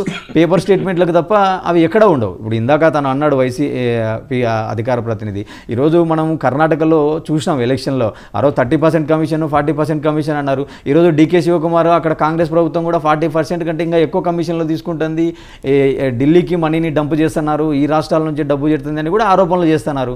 అవెల్లా నేను రాజకీయ ఆరోపణలు అందరూ చేసుకుంటారు కానీ అవి ప్రూవ్ చేసేది ఎవరు? దానిలకు ఎప్పుడు ఆధారాలు బయటపడేది ఎప్పుడు? ఇప్పుడు ఎప్పుడో మనం చూసినాం లాలూ ప్రసాద్ యాదవ్ గారు ఎప్పుడో దానా కుంభకోణం మనం ఆరోపణలు చేస్తే ఆయన ఈరోజు ఈ మధ్యన రీసెంట్గా ఆయన కన్విక్ట్ అయ్యి జైల్లో ఉన్నాడు. ఏంటంటే ఇవి ప్రజలకు విని విని విసుగు చెందిపోయారండి. అవినీతి అంశాలు కానీ లేదా అధికార దుర్వినియోగం అనేది, ఎవరు అధికారంలో ఉంటే వాళ్ళు అధికార దుర్వినియోగం చేయడం, ఎవరు పవర్లో ఉంటే వాళ్ళు కమిషన్లు తీసుకుని పనిచేయడం అనేది అది బహిరంగ రహస్యం అనేది అందరికీ తెలుసు. ఓపెన్గా నీకు తెలంగాణలో కూడా జరిగింది ఆ అంశం. ఇప్పుడు విహెచ్ లాంటి సీనియర్ నేతలు కూడా బహిరంగంగానే మాట్లాడినారు కదా ఇలాంటి కమిషన్ అంశాలపైన. 20% 15% తీసుకొని జరుగుతాయి, అవి అందరికీ తెలిసినటువంటి విషయాలే అన్నారు. కాకపోతే మీరు 30% 40% తీసుకుంటున్నారు అనేటువంటి ఆరోపణలను మనం తీవ్రంగా తీసుకోవాలా, చాలా బలంగా ప్రజల ముందు పెట్టాలనేది పొలిటికల్ పార్టీల యొక్క వ్యూహంగా చూడాలా. అంతేగాని ఇక్కడ ఇప్పుడు బాణన్న అన్నట్టుగా అక్కడ శ్రీవారి డబ్బుని ఇట్లా వాడుతున్నారు అన్నప్పుడు ఖచ్చితంగా కొంత దైవానికి సంబంధించిన డబ్బు కాబట్టి కొంత ప్రజలు పీపుల్ డివోటీస్ యొక్క ఎమోషన్స్ ఉంటాయి కాబట్టి నిజంగా అలాంటి వాటిలో వాళ్ళకి ఏవైనా ఆధారాలు ఉంటే వాళ్ళు దర్యాప్తు సంస్థలకు పోవచ్చు, ముందుకు పోవచ్చు. దాంట్లో తప్పు పట్టలేము మనం ఖచ్చితంగా అలాంటి అంశాలలో, దైవ కార్యానికి సంబంధించిన అంశాలలో. కాబట్టి ఇక్కడ ఈరోజు 2014లో వాళ్ళు ఏదైతే పొత్తు పెట్టుకున్నారో ఈరోజు ఆ పొత్తు 2024లో సక్సెస్ అవుతుందా లేదా అనే అంశాలు ఒకసారి చూస్తే నేనేమంటానంటే ఆ రోజు 2014లో మోడీ గారికి దేశంలో ఉన్నటువంటి వేవ్ కావచ్చు, ఆ రోజు విభజన సందర్భంగా బాబు గారికి ఉన్న కొన్ని పాజిటివ్ కావచ్చు, పవన్ కళ్యాణ్ గారికి ఉన్న కొంత క్లీన్ ఇమేజ్తో ఆయన మొదటిసారి పార్టీ పెట్టడం వల్ల, అభ్యర్థులను పెట్టకపోవడం వల్ల వచ్చిన ఇన్ని అంశాల వలన ఆ రోజు వాళ్లకు కొంత హెడ్జ్ వచ్చింది, వాళ్ళకు ప్రజలు పట్టం కట్టినారు, పవర్ ఇచ్చినారు. ఆ రోజు కూడా వాళ్లకు వైఎస్ఆర్సీపీకి మనం ఓట్ల రూపంగా పోల్చుకున్నప్పుడు కేవలం అక్కడ మార్జిన్ కూడా చాలా తక్కువ శాతం ఉంది. కేవలం ఒక 6 లక్షల ఓట్లు 1.6% శాతం ఉంది. కానీ ఈరోజు 2024లో 1.2 కావచ్చు, సబ్జెక్ట్ టు కరెక్షన్. ఈరోజు మనం 2024లో ఉన్నాము. ఈరోజు 2024కి వచ్చేసరికి ఏం జరిగింది? ఇప్పుడు 10 ఏళ్ల విభజన తర్వాత విభజన సమస్యలు ఉన్నాయి, అవి ఎంతవరకు నెరవేర్చినారు? 2014 నుంచి 19 వరకు ఎట్లా పరిపాలించినారు? 19 నుంచి 24కి ఎలా పరిపాలించినారు? ఇవన్నీ కంపారిజను ప్రజల మధ్యన చర్చకు రావడం చాలా సహజం. ఇప్పుడు ఏ పార్టీ నాయకుడు ఆ పార్టీ నాయకుడు మా నాయకుడు బాగా చేసినాడు, మా నాయకుడు ఏం చేసినా సమర్థిస్తామనేది ఆ పార్టీ నాయకులు ఆ పార్టీ కార్యకర్తలు ఖచ్చితంగా వాళ్ళు వెల్కమ్ చేస్తారు. ఎందుకంటే వాళ్ళు ఆ డయాస్ల మీద ఉంటారు, వాళ్ళ డ్యూటీ వాళ్ళ రెస్పాన్సిబుల్ దాన్ని సమర్థించుకుంటూ పోవడం. కానీ ఇక్కడ ఎప్పుడూ కూడా ప్రజాస్వామ్యంలో చూడాల్సింది ఏంటంటే 3 to 4% మనకు నిర్ణయాధికారం ఇచ్చేటువంటి ప్రజలు ఉంటారు. ఆ 4% 5% వాళ్ళు చాలా క్రియాశీలకంగా ఉంటారు. నిన్న మీరు అన్నట్టు మోడీ గారి సమావేశంలో కూడా ప్రసంగంలో ఒక అంశం మనకు బాగా కనపడింది ఏంటంటే వైఎస్ఆర్సీపీ అటు కాంగ్రెసు రెండు కూడా కుటుంబ పార్టీలే. ఈరోజు శర్మిల రూపంలో అక్కడ కాంగ్రెసు ప్రజా వ్యతిరేక ఓటును చీల్చడానికి ఒక ప్రయత్నం చేస్తుంది అన్నాడు. అదే పవన్ కళ్యాణ్ గారు ఏమన్నారు? ప్రజా వ్యతిరేక ఓటు చీల్చకుండా ఉండడానికి మేము కూటమి కడతామంటున్నారు. ఒక సైడు మీరు కూటమి కట్టింది అందుకంటున్నారు, ఒక సైడు అక్కడ మోడీ గారు ఏమంటున్నారు? ఖచ్చితంగా కాంగ్రెస్ రూపంలో మనకు కొంత నష్టం జరగబోతుంది అంటున్నారు. అంటే వాళ్ళే ఇండైరెక్ట్గా ఒప్పుకుంటున్నారు. అంటే అక్కడ ఏం ఒప్పుకుంటున్నారు? ఖచ్చితంగా కాంగ్రెస్కి ఎంతో కొంత ఈసారి కొంత ఓట్ బ్యాంక్ రావచ్చు, ప్రజా వ్యతిరేక ఓటు అక్కడికి వెళ్ళిపోవచ్చు, ఖచ్చితంగా మనకు నష్టం జరుగుతుందని. అంటే 2014లో అన్ని పాజిటివ్ అంశాలు అన్ని వాళ్ళకు అడ్వాంటేజెస్ ఉన్నా కూడా వాళ్ళకు వచ్చిన మెజారిటీ చాలా తక్కువ. ఈరోజు వీళ్ళు ఇంత సంక్షేమం చేసినాము, ఇన్ని లక్షల కోట్లు వేల కోట్లు మేము డీబీటీలో ఇచ్చినామని చెప్తున్నారు. సో ఇలాంటి సందర్భంలో ప్రజలు ఎలా అసెస్ చేస్తారు, ఎలాంటి పాజిటివ్స్ ఎలాంటి నెగిటివ్స్ ఉన్నాయి అని ఆలోచించినప్పుడు ఖచ్చితంగా 2014లో ఉన్నటువంటి వాతావరణం కూటమికి 2024లో లేదనేది నా భావన. రైట్. సో భానుగారు మీరేమంటారు? 2014 నాటి వాతావరణం ఈరోజు కూటమికి లేదు, అటువంటి ఆ రోజు ఉన్న అనుకూలతలు ఈరోజు లేవంటున్నారు. పాజిటివ్స్ ఈరోజు లేవంటాను నేను, అనుకూలతలు లేవంటున్నారు. నిజమేనా? అది అవాస్తవం అండి. ఎందుకంటే ఈరోజు ఆంధ్రప్రదేశ్ రాష్ట్ర ప్రజలు ఒక సంక్షేమ పథకాల ప్రభుత్వాన్ని కోరుకుంటున్నారు, ఒక ప్రశాంతమైనటువంటి వాతావరణం ప్రభుత్వాన్ని కావాలని కోరుకుంటున్నారు. ఎందుకంటే 5 సంవత్సరాల కాలంలో జగన్మోహన్ రెడ్డి గారు కేవలం సంక్షేమం పేరుతో అర్హులకి పథకాల ద్వారా డబ్బులు ఇచ్చారని చెప్పి వాళ్ళు అనుకోవచ్చు. కానీ ఆ డబ్బులు ఎందుకు ఇచ్చారు, ఈ ఎలక్షన్ ఓట్ మేనేజ్మెంట్ కోసం ఇచ్చారని చెప్పి ప్రజలు అర్థం చేసుకున్నారు. ఎందుకంటే ఆటో వాళ్ళకి 10,000 ఇచ్చారు, రోడ్లు సరిలేకుండా రిపేర్లకు 20,000 అయింది. ఈ రోజు నేను ఒక వీడియో చూపిస్తాను మీకు. దీనికి మా వైసీపీ మిత్రుడిని సమాధానం చెప్పండి చాలు. ఎందుకంటే అది 2019లో జగన్మోహన్ రెడ్డి గారు మాట్లాడుతూ మేము నేను తిరిగి అధికారంలోకి వస్తే ఒక్క నిమిషం ఉన్నా చూపిస్తాను నేను, జస్ట్ ఒక్క సెకండ్ ఆ వీడియో. దీనికి సమాధానం చెప్పండి ఇంకేం అడగదలుచుకోలేదు మేము. సో ఆయన అంటున్నారు, విన్నారు కదా వేణుగారు, అదిగో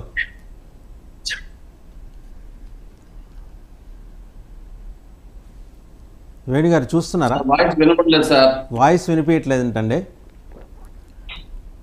హలో, అంటే హెడ్ ఫోన్స్ పెట్టుకున్నాడు కదా, మీరు హెడ్ ఫోన్స్ పెట్టుకున్నారు కదా, అందువల్ల వాయిస్ వినిపించట్లేదు అనమాట. అది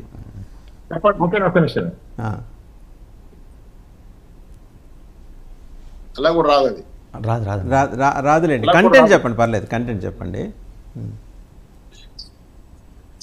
మీరు చెప్పండి, నా బాగా నమ్ముతాం, కానీ మీరు చెప్పండి, నా సమాధానం చెప్తాము. భానుగారు కంటెంట్ 2024లో నేను ప్రజల దగ్గరికి వచ్చినప్పుడు ఒక్క మద్యం షాప్ కూడా ఉండదని చెప్పి జగన్మోహన్ రెడ్డి గారు మాట్లాడారు ఎప్పుడు ఎన్నికల్లో. ఈరోజు ఒక్కసారి వేణుగారు నాతో పాటు రమ్మనండి. రాష్ట్రంలో ఎన్ని మధ్య కాలు నొప్పులు వస్తాయి, తిరుపతిలో చూపించేదానికి కాలు నొప్పులు వస్తాయి. ఎందుకు ఆచరణ కాని హామీలు ఇచ్చి ప్రజల నుంచి ఓటు తీసుకొని ఈరోజు దాన్ని నెరవేర్చలేకపోయారు కాబట్టి ప్రజలు అసహించుకుంటున్నారు. ఈరోజు మద్యంలో కల్తీ డిస్టిలరీస్లో ఈరోజు ఆంధ్రప్రదేశ్ లో సప్లై అవుతున్న మొత్తం మద్యంలో దాదాపు అధికార పార్టీకి సంబంధించిన నాయకుల జోబుల్లోకి వెళ్తోందన్న. అక్కడ డిజిటల్ లావాదేవీలు జరగట్లేదు, చాలా తక్కువ, దాదాపు 10% మాత్రమే జరుగుతుంది. Cash and carry. ఈరోజు బజ్జీ కొనుక్కునే వాడి దగ్గర, కూరగాయలు కొనుక్కునే దగ్గర ఇది జరుగుతుంది, డిజిటల్ ట్రాన్సాక్షన్ జరుగుతుంటే మీరు ఎందుకు మద్యం షాపులు అలో చేయట్లేదు? కాబట్టి దీంట్లో చాలా వేల కోట్ల రూపాయలు, 100 కాదు, వేల కోట్ల రూపాయలు కుంభకోణం జరుగుతుంది. దీని మీద మా రాష్ట్ర అధ్యక్షురాలు గారు పురంధేశ్వరి గారు ఇప్పటికే దీని ఇష్యూ తీసుకొని కంప్లైంట్ కూడా చేయడం జరిగింది.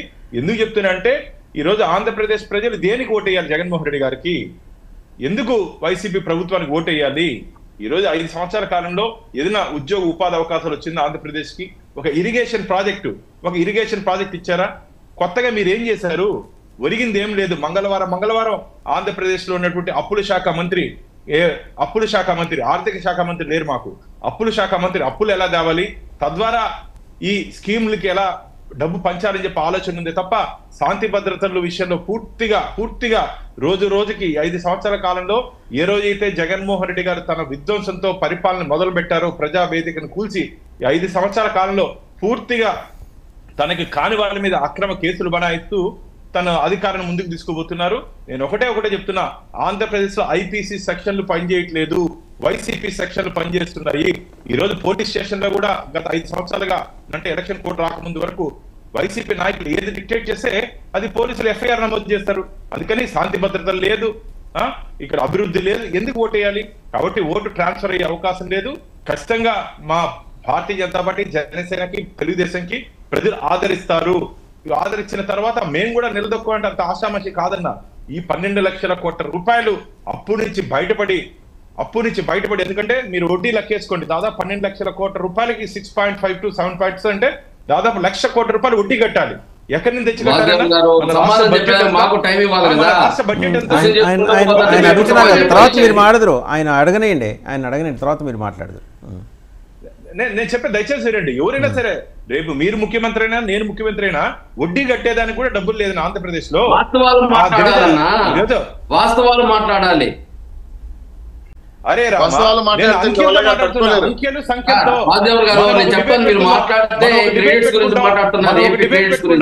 ఆంధ్రప్రదేశ్ రాష్ట్ర ప్రభుత్వం అప్పు దాదాపు 12 లక్షల కోట్ల రూపాయలు ఉంది. కేంద్ర ప్రభుత్వం 5వ క్లాస్ 1,00,000 కోట్ల రూపాయలు వడ్డీ ఎక్కడి నుంచి తెచ్చి కడతారు? మీరు చేసినటువంటి పని వల్లే కదా ఈరోజు ఆంధ్రప్రదేశ్ ప్రజల భారం ఒక్కొక్క వ్యక్తి మీద, నా మీద దాదాపు 2.5 లక్షల భారం ఉందన్న. అంటే 5 కోట్ల మంది వ్యక్తిగతంగా 2 లక్షల భారం మోపారు మీరు. ఎందుకు ఓటేయాలి? మీరు చేసిన పనికిరాని పనికి మేము ఓటేయాలా? మీరు చేసిన పనికిరాని పనికి మేము అప్పులు పాలవ్వాలా? 2 లక్షల రూపాయలు ఒక్కొక్క వ్యక్తి మీద అప్పు ఉంది. జగన్మోహన్ రెడ్డి గారి పరిపాలనలో 5 సంవత్సరాల కాలంలో ఒక్కొక్క వ్యక్తి మీద 2 లక్షల రూపాయలు అప్పు ఉంది. ఎందుకు ఓటేయాలి? మీకు సంక్షేమం లేదు, అభివృద్ధి లేదు, దేనికి ఓటేయాలి?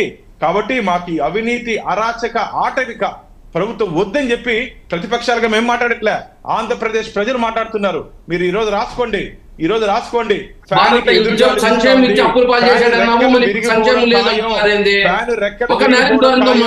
ఆంధ్రప్రదేశ్ ప్రజలు జగన్మోహన్ రెడ్డి గారిని మీరే చెప్పారు సంక్షేమం ఇచ్చేసి అప్పులు పాలు చేశాడని. ఇప్పుడేమంటున్నారు సంక్షేమం లేదు అభివృద్ధి లేదంటున్నారు కదా. జగన్మోహన్ రెడ్డి గారు చెప్పండి, దాని మీద క్లారిఫికేషన్ ఇస్తాం. మంత్రుల పనితీరు మీద తన మీద తాను సర్వే చేసుకుంటే తెలుసుండేది, తన మీద తాను సర్వే చేసుకుంటే తెలుసుండేది. పాస్ మార్కులు కూడా వచ్చే అవకాశం లేదు జగన్మోహన్ రెడ్డి గారికి. ఈ రోజు మీరు ఏదో ఎమ్మెల్యేలు మార్చారు, మిమ్మల్ని మార్చాలని ఆంధ్రప్రదేశ్ ప్రజలు అనుకుంటారు. జగన్మోహన్ రెడ్డి గారు మిమ్మల్ని ముఖ్యమంత్రి స్థానం నుంచి, ముఖ్యమంత్రి కుర్చీ నుంచి మార్చాలని చెప్పి ఆంధ్రప్రదేశ్ రాష్ట్ర ప్రజలు అనుకుంటున్నారు. కాబట్టి రాబో రోజుల్లో మనం ఎంత మాట్లాడుకున్నా ప్రజల తీర్పు మా పార్టీలో ప్రజాక్షేత్రంలో ప్రజలదే అంతిమ తీర్పు. ఓటు అనే ఆయుధంతో మీరు ఇన్ని 5 సంవత్సరాలు చేసినట్టు అరాచకాన్ని భరించారు. ఓటు అనే ఆయుధంతో తిరిగి మీ మీద బ్రహ్మాస్త్రం మారి వస్తోంది. దానికి ఓటం అనేది లేదు. రైట్. ఇంకొక ప్రశ్న భానుగారు మీ క్యాండిడేట్స్ కి సంబంధించి ఇంకో ప్రశ్న. 1000 ఓట్లు కూడా తెచ్చుకొని గీత గారిని ఎంపీ స్థానానికి ఎంపిక చేసే విషయంలో మీ పార్టీ తీసుకున్న నిర్ణయం మీద వ్యతిరేకత వస్తుంది. అది మీకు ప్రశ్న. చౌదరి గారికి ఏం ప్రశ్న ఏంటంటే బండారు సత్యనారాయణమూర్తి గారు వైసీపీలో చేరి అనకాపల్లి నుంచి కంటెస్ట్ చేయబోతున్నారట. ముందు భానుగారు మాడతారు. అన్న, మాది త్రిపురలో ఒక వార్డు మెంబర్ కూడా లేడు. గతంలో ఒక్క వార్డు మెంబర్ కూడా లేడు. అక్కడ మేము ఎన్నికల క్షేత్రంలో పోతే ముఖ్యమంత్రిగా అయ్యాం. ప్రజలు తీర్పిచ్చారు. ప్రజా తీర్పుకి మేము శిరసావహిస్తాం. కాబట్టి ఈ రోజు మాకు 1% లేదు, 2% లేదు కాదు. ప్రజల్లో ఖచ్చితంగా ఈ రోజు భారతీయ జనతా పార్టీ గురించి అంటలేదు భానుగారు, పార్టీ గురించి కాదు, మీరు ఎంచుకున్న అభ్యర్థి విషయంలో కథనాలు వస్తాయి. ఖచ్చితంగా అభ్యర్థితో పాటు పార్టీ. వితౌట్ బీజేపీ బాను 0 అన్నా. బీజేపీ జెండా లేకుండా ఉంటే భాను ప్రకాష్ 0. కేవలం భారతీయ జనతా, నన్ను ఇప్పుడు బీజేపీ బాను అంటారు. ఎందుకంటే భారతీయ జనతా పార్టీలో కార్యకర్తగా ఈరోజు భారతీయ జనతా పార్టీ నాకు ఒక స్థానం ఇచ్చింది. కాబట్టి ఇప్పుడు మీరు కూడా నన్ను మామూలు బానుగా పిలిచిన ప్రసక్తి లేదు. బీజేపీ బాను కాబట్టి మీరు డిబేటింగ్ పిలిచారు. కాబట్టి బీజేపీ షేడ్ లో భారతీయ జనతా పార్టీ జెండాతో కాసాయి అజెండాతో, మళ్ళీ చెప్తున్నా, భారతీయ జనతా పార్టీ జెండాతో కాసాయి అజెండాతో ఆంధ్రప్రదేశ్ నుంచి అసెంబ్లీలోకి, పార్లమెంట్ లోకి మేము అడుగు పెట్టబోతున్నాం. అభ్యర్థులు ఎవరైనా సరే తీర్పు మాకు అనుకూలంగా ఉంటుందని చెప్పి ఆశాభావం వ్యక్తం చేస్తున్నాం. చౌదరి గారు ఏంటి, బండారు సత్యనారాయణమూర్తి గారు మాజీ మున్సిపల్ శాఖ మంత్రి, తెలుగుదేశంలో కీలక నాయకులు, ఆయన వైసీపీ టికెట్ మీద అనకాపల్లి నుంచి కంటెస్ట్ చేయబోతున్నారు.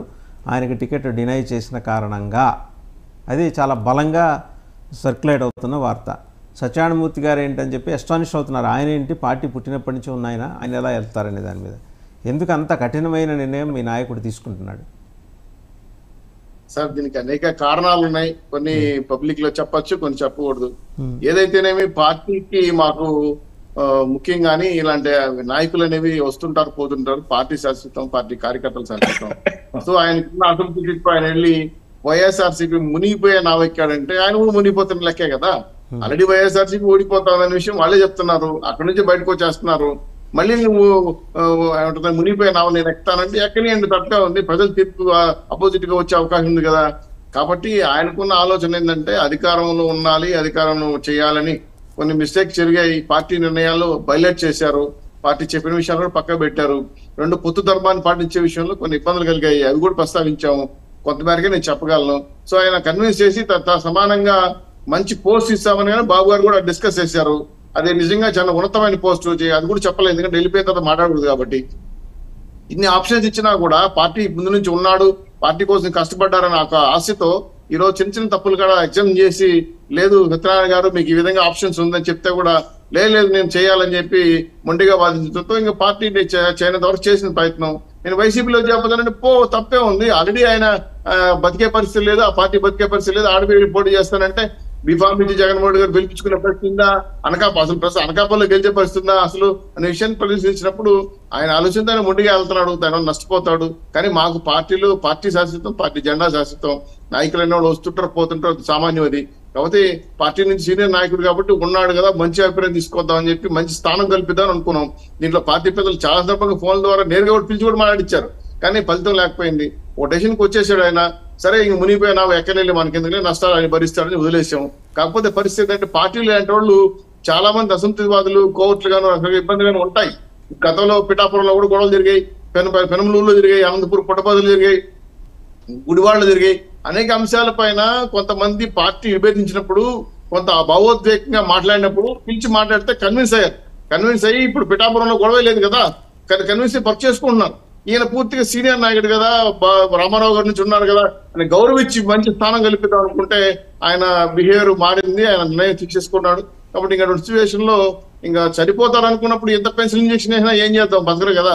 ఆయన అభిప్రాయం నిర్ణయించుకునేసాడు, ఇంకా ఆయన బాధలు పడుకుంటాడు. ఇంక మన చేయగలిగి కూడా ఏమి లేదు. పార్టీ కోసం కష్టపడి పనిచేయాలి. పార్టీ ఇంకా ఆల్టర్నేటివ్ వెళ్తుంది, ఇంకో నాయకుని పెట్టుకుంటాం, ఇప్పుడు కష్టపడి పని చేసుకుంటాం, మళ్ళీ గెలిపించుకుంటాం. ఈ 3 పార్టీలు కలిసిన తర్వాత గెలుపు ఈ పక్క ఉందని చెప్పి వైజాగ్ సౌత్ లో కూడా మీకు అదే పరిస్థితి కదండి. వైజాగ్ సౌత్ లో కూడా ఎక్స్ఎమ్మెల్యే గండి బాబ్జీ ఆయన రాజీనామా చేశాడు. మొన్నటిదాకా పార్టీ ఇన్ఛార్జ్ ఆ నియోజకవర్గ మీరేమంటారు సమన్వయకర్త, నియోజకవర్గ సమన్వయకర్త ఆయనకి ఇవ్వలేదు. ఆయన వైజాగ్ అసలు వాస్తవంగా ఉత్తరాంధ్ర మీకు చాలా బలమైన పట్టున్న ప్రాంతం. ఉత్తరాంధ్రలోనే మీకు ఇటువంటి పరిస్థితి ఎదుర్కోవటం ఏంటి ఎన్నికల వేళ? సార్ ఇవన్నీ ఎన్నికల సందర్భంగా సీట్లు రాని అసంతృప్తివాదులు, మాకు లైబిలిటీస్, గౌరవులు, బాధ్యతలు ఉన్నాయి. వాటిని అన్నింటినీ ఏదో రకంగా పక్క పెట్టాల్సిన బాధ్యత బాబు గారి మీద ఉంది. లోకేష్ గారు కూడా చాలా సీరియస్ గా తీసుకున్నారు. ఈ పాత తరం వాళ్ళు కూడా గౌరవప్రదంగా ఉంచాలని చాలా ప్రయత్నం చేశాం, కానీ వాళ్ళు కొంత మొండిగా వెళ్తున్నారు. మనం చేయగలిగే వరకు చేస్తున్నాం ఆపరేషన్ సక్సెస్ కావాలని. కానీ పార్టీ పరంగా మాకు ఎటువంటి ఇబ్బంది కలగడం లేదు. పార్టీ ఎవరు నిలబెట్టా గెలుస్తారు, ఆ నమ్మకం మాకుంది. కాకపోతే గౌరవప్రద స్థానం ఇద్దామని ప్రయత్నం చేస్తున్నాం. బాబుజీ గారికి కానీ సత్యనారాయణ కానీ వాళ్ళు వినట్లేదు కదా. అలాగే అనేక ఇప్పుడు మొన్నటి వరకు మన విజయవాడలో కూడా ఒక నాయకుడు, పెద్ద నాయకుడు, ఇప్పుడు వైసీపీలో చేయని ఆయన కూడా చెప్పాము వినలా. ఇప్పుడు ఆయన చివరికి ఎటువంటి ఇబ్బందులు ఎదుర్కొంటున్నా మీరు చూస్తున్నారు. పార్టీని కాదని ఎవరు పోయినా సరే పార్టీ ద్రోహం చేసినట్టే లెక్క. పార్టీ వాళ్ళని పట్టించుకోవద్దు, మాక్సిమం హెల్ప్ చేయాలని, గౌరవస్థానం ఇవ్వాలని అనుకుంటాం. కానీ వాళ్ళు ఎవరో తీసుకోలేకపోతే మనం ఏం చేయగలం? ఇప్పుడు ఆయనకి సత్యనారాయణ గారు కానీ అలాగే బాబుజీ గారు కానీ చాలా సందర్భంగా ఈ ఆప్షన్ ఉంది అని చెప్పిన తర్వాత కూడా వాళ్ళు వేరే రకంగా బిహేవ్ చేస్తే పార్టీని వ్యతిరేకించినట్టు, పార్టీ తీర్మానాలు, పార్టీ సిద్ధాంతాలకు వ్యతిరేకంగా శివపార్తి గారు ఫైనల్ గా చెప్పండి. అంటే ఇప్పుడు అటువంటి ఇబ్బంది మీకు కూడా ఉంది. At least Telugu Desam beauty of Telugu Desam ఏంటంటే వాళ్ళు పిలిచి మాట్లాడటం అనేది ఉంటుంది. మీ పార్టీలో అది లేదు, ఓన్లీ వన్ వే కమ్యూనికేషనే కదా. ఇప్పుడు బొర్రా అప్పారావు గారు ఆయన ఇండిపెండెంట్గా వేయబోతున్నారట, అలాగే ఇంకొక ఆయన పితాని బాలకృష్ణ గారు, ఇట్లా 2-3 ఇండిపెండెంట్స్గా వేయబోతున్నారు. పిఠాపురంలో ఉన్న సమస్య ఇంకా సాల్వ్ కాలేదు. ఆయన సాల్వ్ అయింది అంటున్నారు కానీ ఇంకా సాల్వ్ కాలేదు. ఇట్లా మీరు పిలిచి మాట్లాడటం ఉంటుందా? ఎందుకంటే వన్ వే కదా, మీరు చెబితే విని చేతులు కట్టుకొని చేయటమే. కానీ ఇప్పుడు అట్లీస్ట్ తెలుగుదేశంలో చంద్రబాబు నాయుడు గారు నేరుగా పిలిపించి మాట్లాడతారు. ఆయన గొప్పతనం ఏంటంటే 74 ఏళ్ల వయసులో ఆయన పిలిచి మాట్లాడతారు. ఇంటర్నల్ డిస్కషన్స్ ని మేము బయట పెట్టేసి ఇదిగో మేము పిలిపించాం మాట్లాడాం. ఇప్పుడు పిలిపించింది మాట్లాడింది వర్మ గారు ఎలాగెళ్ళి వచ్చారు పిఠాపురం సమస్య గురించి మాట్లాడడానికి. అలాగే ఎవరో ఇండిపెండెన్స్ అన్న బొర్రా అప్పారావు గారు, వీళ్ళంతా బొర్రా అప్పారావు గారు ఎప్పుడు పార్టీలోకి వచ్చారు, ఏం చేశారు, ఏ స్థాయిలో పనిచేశారు, ఎలక్షన్ ముందుకు వచ్చి పనిచేసి సీట్ అడిగేదానికి, లేకపోతే ఫస్ట్ నుంచి జెండా పట్టుకొని నడిచిన వాళ్ళకి ఎవరికి, ఇప్పుడు 10 సంవత్సరాల నుంచి జెండా పట్టుకొని నడిచి ఖర్చు పెట్టుకొని తిరిగిన వాళ్ళకు ఒక్కొక్కసారి పొత్తు ధర్మంలో భాగంగా సీటు అక్కడ రాలేకపోతున్న పరిస్థితిని వివరించడం జరిగింది. అగ్రి అయిన వాళ్ళు పార్టీ ప్రయోజనం రాష్ట్ర ప్రయోజనం ఆశించి ప్రతి ఒక్కళ్ళు అగ్రి అయ్యారు, నడుస్తున్నారు. అవన్న వాళ్ళు స్వప్రయోజనం దెబ్బతింటుంది అనుకున్న వాళ్ళు ఇలా ఇండిపెండెంట్ గా వేస్తామంటే వెయ్యనండి, వాళ్ళ బలం కూడా తెలుస్తుంది కదా, అప్పుడు అర్థమవుతుంది. పార్టీ లేకుండా ఇండిపెండెంట్ గా వాళ్ళ బలం ఏందో వాళ్ళు ప్రూవ్ చేసుకుంటారు కదా, అప్పుడు వాళ్ళకు కూడా తత్వం బోధకు వస్తుంది. ఇప్పుడు చెప్పారు, పార్టీ చెప్పింది, అక్కడ అనుకూల అవకాశాలు లేనప్పుడు అర్థం చేసుకోవాల్సిన అవసరం ఆవశ్యకత ఉంటది నాయకులే నిలబడకుండా మనం ఏదో ఇండిపెండెంట్ గా వేద్దాం, అట్లా వేద్దాం, ఇట్లా వేద్దాం అంటే అది వాళ్ళ అంటే ఇక్కడే క్లియర్ గా అర్థమైపోతుంది. వాళ్ళు పార్టీకి పనిచేయడానికి రాలేదు, వాళ్ళ స్వప్రయోజనంగా వాళ్ళు ఎదగడానికి, పార్టీని అడ్డం పెట్టుకుని ఎదగడానికి వచ్చారు అనేది క్లియర్ గా అర్థమవుతుంది. అలాంటి వాళ్ళు ఏ పార్టీలోనూ ఎక్కువ కాలం ఉండలేరు. వాళ్ళు అనుకున్నది జరగనప్పుడు ఏ పార్టీలోనూ నిలబడలేరు. సో ఎవరైనా ఒక కమిట్మెంట్ తో పనిచేసే నాయకులు కానీ కార్యకర్తలు కానీ ఎక్కువ కాలం ఉంటారు. మా పార్టీలో ఎక్కడో అడపా ఒకళ్ళు ఇద్దరు ఇలాంటి ఇష్యూస్ వచ్చినా అవి పిలిపించి మాట్లాడతారు. అగ్రి అయిన వాళ్ళు ఉంటారు, అగ్రి అవని వాళ్ళు ఇలాగేమన్నా రెబల్ డెసిషన్ తీసుకుంటే పార్టీ ఖచ్చితంగా కాన్ఫ్లిక్ట్ మేనేజ్మెంట్ ఉంది. అజయ్ గారు ఉన్నారు కాన్ఫ్లిక్ట్ మేనేజ్మెంట్ చైర్మన్. ఆయన ప్రతి ఒక్కరి దగ్గరికి ఇప్పుడు ఇలాంటి ఫిర్యాదులు వచ్చినా, ఇలాంటి ఏమన్నా ఇష్యూస్ జరిగినా ఆయన వెళ్తున్నారు, గ్రౌండ్కి వెళ్తున్నారు, వాళ్ళతో మాట్లాడుతున్నారు, అక్కడ జరిగే విషయాల మీద కూడా రిపోర్ట్ తీసుకుంటున్నారు. అది అధిష్టానంతో మాట్లాడుతున్నారు, మళ్ళీ పిలిపిస్తున్నారు. ఇంత జరుగుతుంటే మీరు వన్ వే కమ్యూనికేషన్ అంటారు. అంటే మీకు జరిగేదంతా మేము ఇదిగో ఇది చేస్తున్నాం అని చెప్పి ఎప్పటికప్పుడు బహిర్గత పరుచుకొని మేము జరిగే అంతర్గత విషయాలను కూడా బయట పెట్టాలని ఎక్స్పెక్ట్ చేస్తున్నారా? మీరు మీడియా వాళ్ళకి తెలియజేయాలని మీరు మీడియా వాళ్ళు డిమాండ్ చేస్తున్నారేమో అర్థం కావట్లేదు. ఇప్పుడు మీతో వచ్చిన సమస్య అదే, మీతో వచ్చిన సమస్య, జనసేనతో వచ్చిన సమస్య ఏంటంటే మీరు ప్రశ్నించవచ్చు, ప్రపంచంలో ఉన్న అన్ని భాషల వాళ్ళని ప్రశ్నించవచ్చు, మిమ్మల్ని ఎవరు ప్రశ్నించకూడదు. ప్రశ్నించగానే మీరు ఇంక ఇరిటేట్ అయిపోతారనమాట. ఇప్పుడు వస్తాయి, say you need to answer అండి. యు ఆర్ ఇన్ పబ్లిక్, మీరు వ్యక్తిగతంగా లేరు, మీరు పబ్లిక్ లో ఉన్నారు. పబ్లిక్ నుంచి వచ్చిన నాయకులకు వచ్చిన సమస్యలే మీతో ప్రస్తావన చేస్తున్నాం, అంతేగాని ఎవరు వ్యక్తిగత అంశాలు ప్రస్తావన చేయట్లా. మీరు అడిగిన దానికి ఆన్సర్ చేస్తూనే మిమ్మల్ని సాటిస్ఫై చేయాలంటే మేము బయట పెట్టాలా అని అడుగుతున్నాను. అవసరంలా. ఇప్పుడు తెలుగుదేశం పార్టీ నాయకుడు ఆయన 74 ఏళ్ల వయసులో ఆయన ఒక్కొక్కరిని పిలిచేలా మాట్లాడుతున్నారు. మీరు you need to learn from other parties అని చెప్తున్నా. You need to learn from other parties. Naidu గారి దగ్గర నేర్చుకోవాల్సిన అంశం ఏంటంటే ఆ వయసులో కూడా ఆయన పిలిచి వ్యక్తిగతంగా ఒక్కొక్కరితో మాట్లాడతారు. మీరు ఎవరికి యూ హ్యావ్ డెలిగేటెడ్, మీరు ఎవరికో అప్పచెప్పారు ఒక బాధ్యత. నేను అనేది అట్లీస్ట్ మీ క్యాండిడేట్స్, మీ ఆస్పిరెంట్స్తో కూడా మాట్లాడుకోలేని ఒక నిస్సహాయ స్థితిలో మీరు ఉన్నారంటే certainly you need to review yourself. మిమ్మల్ని మీరు సమీక్షించుకోవాల్సిన అవసరం ఉంది. మీరు ప్రశ్నించడమే కాదు, కైండ్లీ లిసన్ టు మీ, మీరు ప్రశ్నించడమే కాదు, మిమ్మల్ని ప్రశ్నిస్తే సహనంతో జవాబు చెప్పడం కూడా నేర్చుకోవాలి. Thank you for participating. Shivaparvati గారు, శ్రీనివాస్ చౌదరి గారు, వేణుగోపాల్ గారు, రామ్నాథ్ గారు, అలాగే భానుప్రకాష్ గారు, అందరికీ ధన్యవాదాలు. ఇది ఈరోజు బిగ్ డిబేట్.